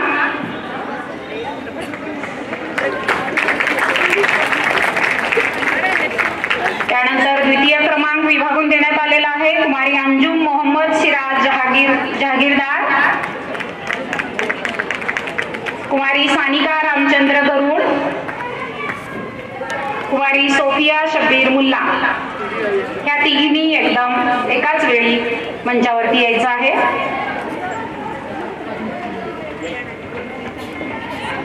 यानंतर कुमारी स्वालेहा रफिक मुलानी, कुमारी निलोफर रफिक मुलानी, आफिया अल्ताफ मुल्ला, सिमरन इम्रान बागवाल या चारही विद्यार्थिनी एकत्र मंचावर येतील. त्यांनी तृतीय क्रमांक रांगोळी स्पर्धेमध्ये प्राप्त केला आहे.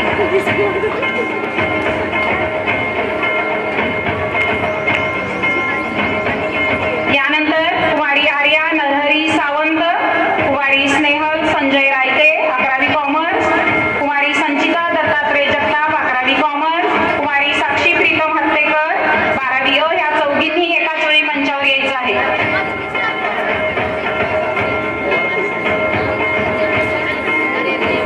या रांगोळी स्पर्धांचे परीक्षण प्राध्यापक श्री मल्लाडे SN व प्राध्यापिका सौ PB चव्हाण मॅडम यांनी केले होते. सर्व विद्यार्थिनींचे हार्दिक हार्दिक अभिनंदन. यानंतर नागपंचमी निमित्त आयोजित मेहंदी स्पर्धेतील विजेत्या विद्यार्थिनींच्या नावाची यादी वाचन करते. यापुढील पारितोषिके आमच्या महाविद्यालयाचे पर्यवेक्षक माननीय श्री धुळगडे सर यांनी करावी अशी मी त्यांना विनंती करते. कुमारी मणे सिमीन अख्तर 11वी सायन्स प्रथम क्रमांक मेहंदी स्पर्धा. कुमारी वैष्णवी प्रवीण कुमार जाधव 11वी सायन्स, कुमारी उमेह हबीबा कब्यू मांगलेकर 11वी सायन्स यांना विभागून द्वितीय क्रमांक मिळालेला आहे. दोघींनी एकाच वेळी मंचावर यावे. कुमारी मुस्कान शफीक शेख 11वी कॉमर्स तयार राहायचंय. कुमारी मुस्कान शफीक शेख 11वी कॉमर्स तृतीय क्रमांक प्राप्त केला आहे. मुलींनी जोरदार टाळ्या वाजवायच्या आहेत. त्यानंतर कुमारी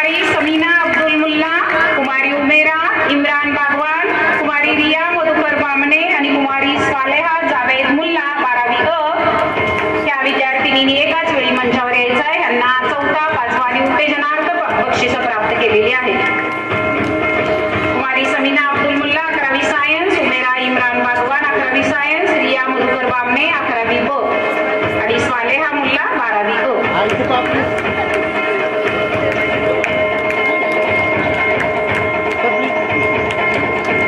यानंतर टिळक हायस्कूल कनिष्ठ महाविद्यालयातील इंग्रजी विभागातर्फे या शैक्षणिक वर्षातील इंग्रजी काव्यवाचन स्पर्धेचे आयोजन केले होते.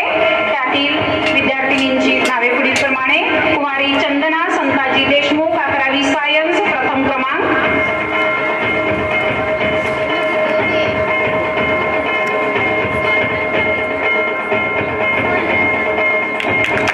त्यानंतर कुमारी वर्षा पहाडराम पुरोहित 11वी सायन्स, द्वितीय क्रमांक.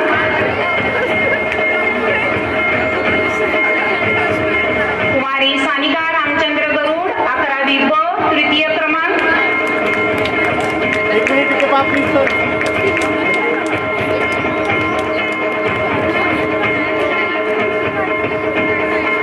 त्यानंतर इंग्रजी विभागातर्फे कथाकथन स्पर्धा घेण्यात आल्या.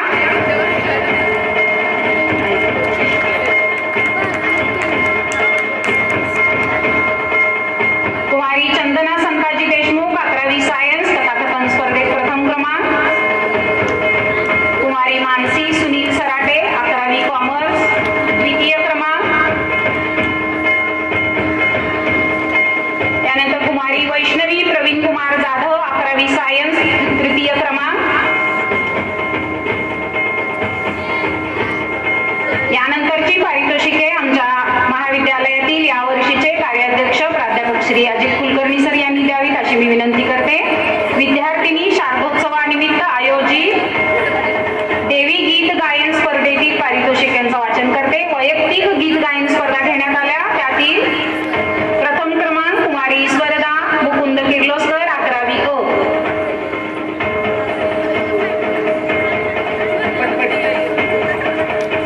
त्यानंतर कुमारी साई श्रद्धा गुलाब मिसाळ 11वी कॉमर्स, द्वितीय क्रमांक.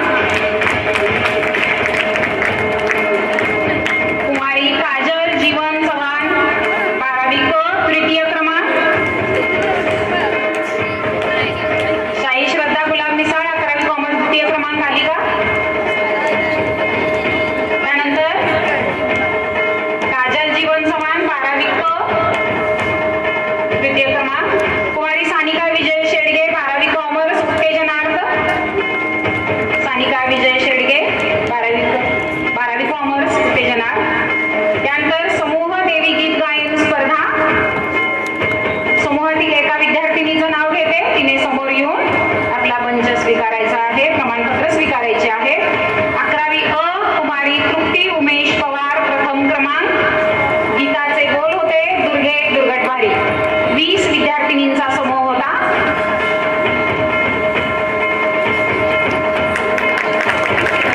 यानंतर कुमारी हर्षदा हनुमंत चौधरी, द्वितीय क्रमांक, 11वी क. गाण्याचे बोल लक पडला प्रकाश. 6 विद्यार्थिनींचा सहभाग होता. यानंतर 11वी कॉमर्स कुमारी सानिका सुनील सुर्वे, गाण्याचे बोल आई कृपा करी. 9 विद्यार्थिनींचा सहभाग होता.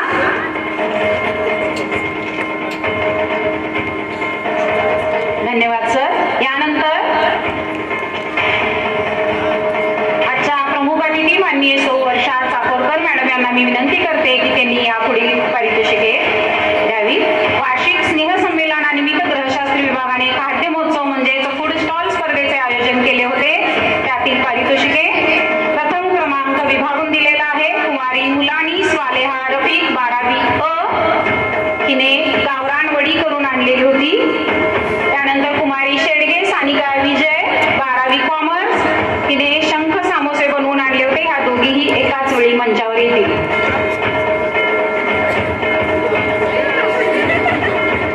त्यानंतर द्वितीय क्रमांक विभागून तयार राहायचे विद्यार्थिनींनी कुमारी यादव पूजा दिलीप.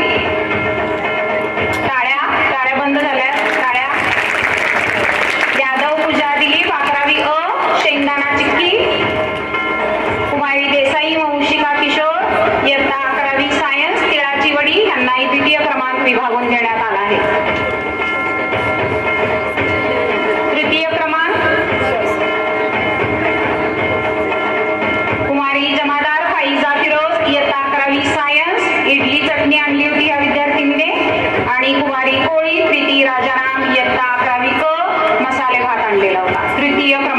विभागून देण्यात आल्या आहेत.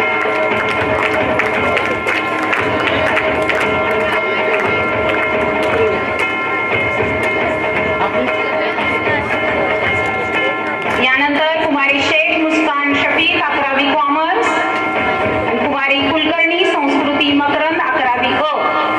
शेख मुस्कान हिने सामोसे आणले होते आणि कुलकर्णी संस्कृती हिने आप्पे चटणी आणलेले होते.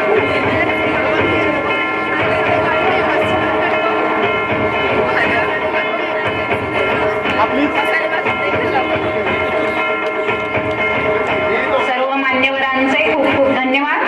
सर्व स्पर्धेतील पारितोषिक प्राप्त विद्यार्थिनींचे व स्पर्धेत सहभागी विद्यार्थिनींचे महाविद्यालयाच्या वतीने हार्दिक हार्दिक अभिनंदन.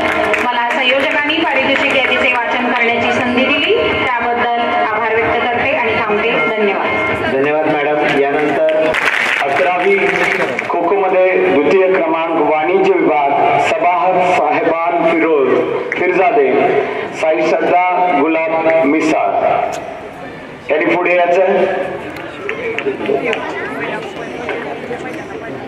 त्यानंतर 11वी मध्ये प्रथम क्रमांक ज्यांनी मिळवलेला आहे कला विभाग प्रगती कृष्ण शिंदे क गौरी सचिन खोत प्रथम क्रमांक. जोरदार टाळ्या वाजवायचे.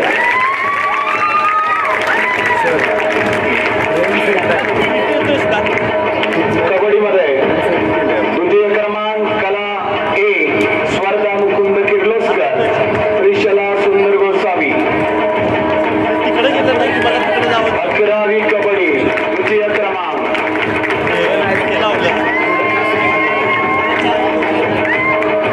कबड्डीमध्ये प्रथम क्रमांक ज्यांनी मिळवला आहे वाणिज्य विभाग 11वी संचिता दत्तात्रय जगताप शाहिस्ता सुरेश आकार. जोरदार गाड्या.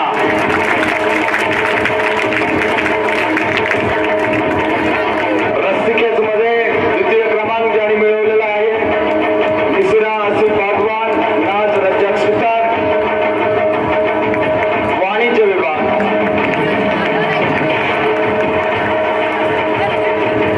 रस्तिकेच मध्ये प्रथम क्रमांक ज्यांनी मिळवलेला आहे विज्ञान 11वी विज्ञान विभाग वंशिका किशोर देसाई समृद्धी काशीनाथ खोत. जोरदार टाळ्या.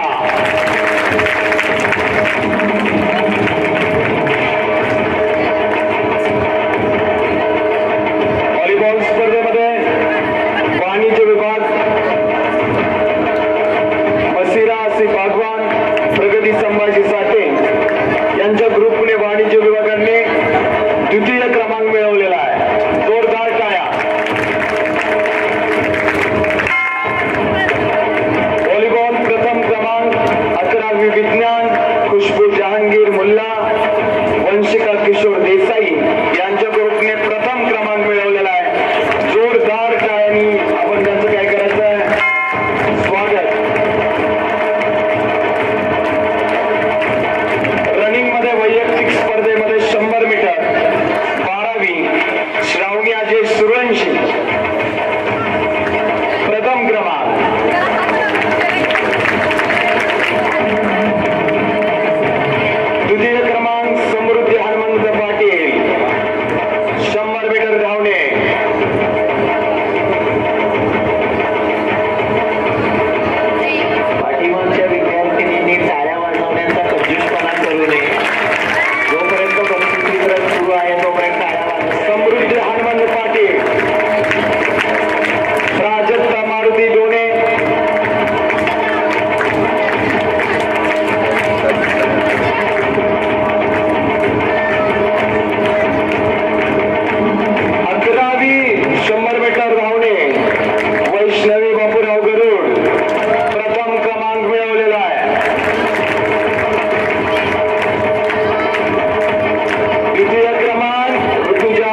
वार्षिक पारितोषिक वितरण समारंभ म्हणजे एक कॉलेजचा वर्षाचा आरसा असतो। यामधून आपल्याला पूर्णपणे वर्षाचा कॉलेजचा आढावा हा प्राप्त होतो।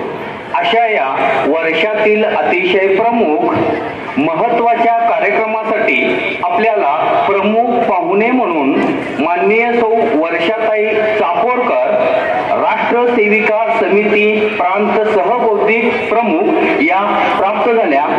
त्याबद्दल त्यांचे आभार। त्यांनी अतिशय उत्तम मार्गदर्शन केलं। मेरी माती मेरी देश याबद्दल त्यांनी मार्गदर्शन केलेलं आहे। तसेच जीवनात यशस्वी होण्यासाठी 5 महत्त्वाचे नियम सांगितले। मॅडम त्यामधले बरेच नियम आमच्या विद्यार्थ्यांनी फॉलो करतातच, पण अगदी आवर्जून सांगतो, तुम्ही सांगितलेले सर्व नियम त्या अधिक काळजीने फॉलो करतील ते आम्ही कटाक्षाने पाहू। त्याच पद्धतीनं या कार्यक्रमासाठी संस्था प्रतिनिधी म्हणून आदरणीय श्री देशपांडे सर, सेक्रेटरी शिक्षण मंडळ कराड हे येऊन त्यांनीही मोलाचं मार्गदर्शन केलं, त्याबद्दल त्यांचेही आभार। त्याचप्रमाणे या आपल्या महाविद्यालयाचे प्राचार्य यांनी मौलिक मार्गदर्शन केलं। उपप्राचार्य देसाई सरांनी वार्षिक आढावा घेतला। कार्याध्यक्ष श्री कुलकर्णी सर यांनी प्रमुख पाहुण्यांची भरपूर ओळख असताना अतिशय कमीत कमी ओळख करून दिली, त्याबद्दल त्यांचेही आभार। संस्थेने आपल्याला 3, 4, 5 या तारखांना सर्व मंडपाची व्यवस्था, स्टेज व्यवस्था उपलब्ध करून दिलेली आहे, त्याबद्दल शिक्षण मंडळ कराड यांचेही आभार। या आपल्या वार्षिक पारितोषिक वितरण समारंभासाठी अनेक पारितोषिक दाते, संस्था पारितोषिके जी उपलब्ध झालेली आहेत त्या सर्वांचेही आभार। या कार्यक्रमामध्ये समाजशास्त्र विभागातर्फे भिंतीपत्रकाचे प्रकाशन झालेलं आहे। हे प्रकाशन होत असताना ती भिंतीपत्रक कुमारी तेजल कारंडे आणि भक्ती दाभाडे यांनी लेखन पूर्ण केलं आणि त्यांना समाजशास्त्र विभाग प्रमुख श्री प्राध्यापक कुलकर्णी सर आणि प्राध्यापिका सौ पाटील मॅडम यांनी मार्गदर्शन केलं। पाहुणे ठरवण्यामध्ये बराच वेळ जात होता, पण हे आपल्याला मिळालेले वर्षाताई चापोरकर मॅडम हे प्रमुख पाहुणे आपल्याला प्राध्यापिका सौ विदार मॅडम यांच्या विशेष प्रयत्नातून उपलब्ध झाले। मॅडमनाही वेळ नव्हता तरी सुद्धा खास या कार्यक्रमामध्ये उपलब्ध पाहुणे करून दिल्याबद्दल त्यांचेही आभार। प्रमाणपत्राचं वाचन प्रामुख्याने सौ विदार मॅडम संस्था पारितोषिके, सौ पाटील SS मॅडम महाविद्यालयीन पारितोषिके आणि श्री हुलवान सर यांनी क्रीडा पारितोषिकेचं वाचन केलं, त्याबद्दल त्यांचेही आभार। या वर्षीच्या आमच्या प्रमुख विद्यार्थिनी प्रतिनिधी म्हणून कुमारी दीक्षा पवार आर्ट्स, आशिया कागदी कॉमर्स, धीरज राजपुरोहित सायन्स या 3ही प्रतिनिधी स्टेजवरती आवर्जून आहेत, त्यामुळं त्यांचेही आभार। कार्यक्रम संपूर्ण होत असताना 3-4 दिवसामध्ये अनेक कमिटींनी विशेष काम केलेलं आहे, त्यामुळं आजचा हा कार्यक्रम अतिशय आखीव आणि रेखीव झालेला आहे, त्यामुळं त्यांचेही आभार। स्टेजवरती एंट्री करत असताना अतिशय भव्य दिव्य काढलेली रांगोळी, ही रांगोळी लक्ष वेधून घेणारी आहे। ही रांगोळी प्राध्यापिका सौ जेवी पाटील मॅडम यांनी आणि त्यांना 5 मॅडमनी काल सहकार्य केलं, यांच्यामधून ही रांगोळी त्या ठिकाणी उमटलेली आहे। जाताना संस्थेचे सेक्रेटरी आदरणीय देशपांडे सरांनी विशेष अभिनंदन केलेलं आहे या रांगोळीसाठी आता जस्ट जाताना। त्याच पद्धतीनं या पारितोषिक वितरण समारंभासाठी खास करून संपूर्ण आपल्या आर्ट्स कॉमर्स सायन्स 11वी-12वीच्या विद्यार्थिनी, त्यांचे पालक, पारितोषिक प्राप्त विद्यार्थिनी, काही पालक उपस्थित राहिले, त्यांनी पारितोषिके स्वीकारली, या सर्वांचं खास अभिनंदन। विशेष म्हणजे आमच्या विद्यार्थिनी अजिबात कुणीही जागेवरून हललेलं नाही, यासाठी खास त्यांचं अभिनंदन। या कार्यक्रमासाठी आमच्या महाविद्यालयातील सर्व सहकारी प्राध्यापक बंधू भगिनी विद्यार्थिनी शिक्षकेतर कर्मचारी यांचेही मोलाचं मार्गदर्शन लाभलेलं आहे.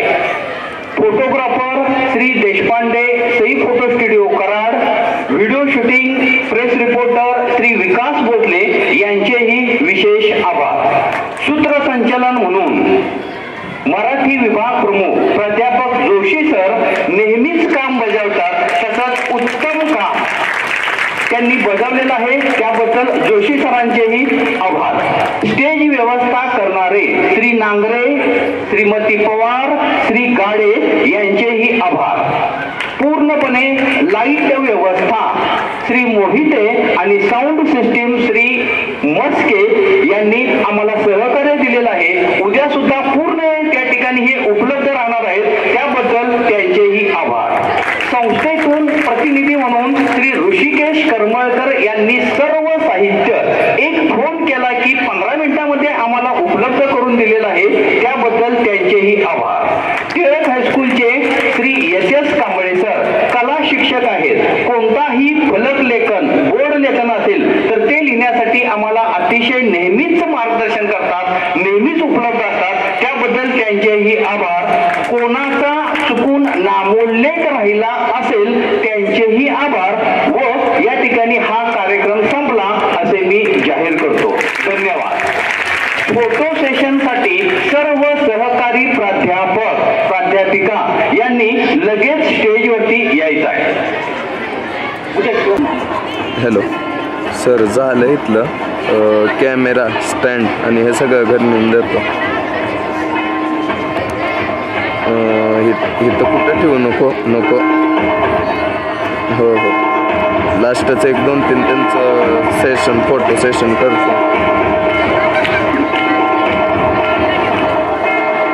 बरं या.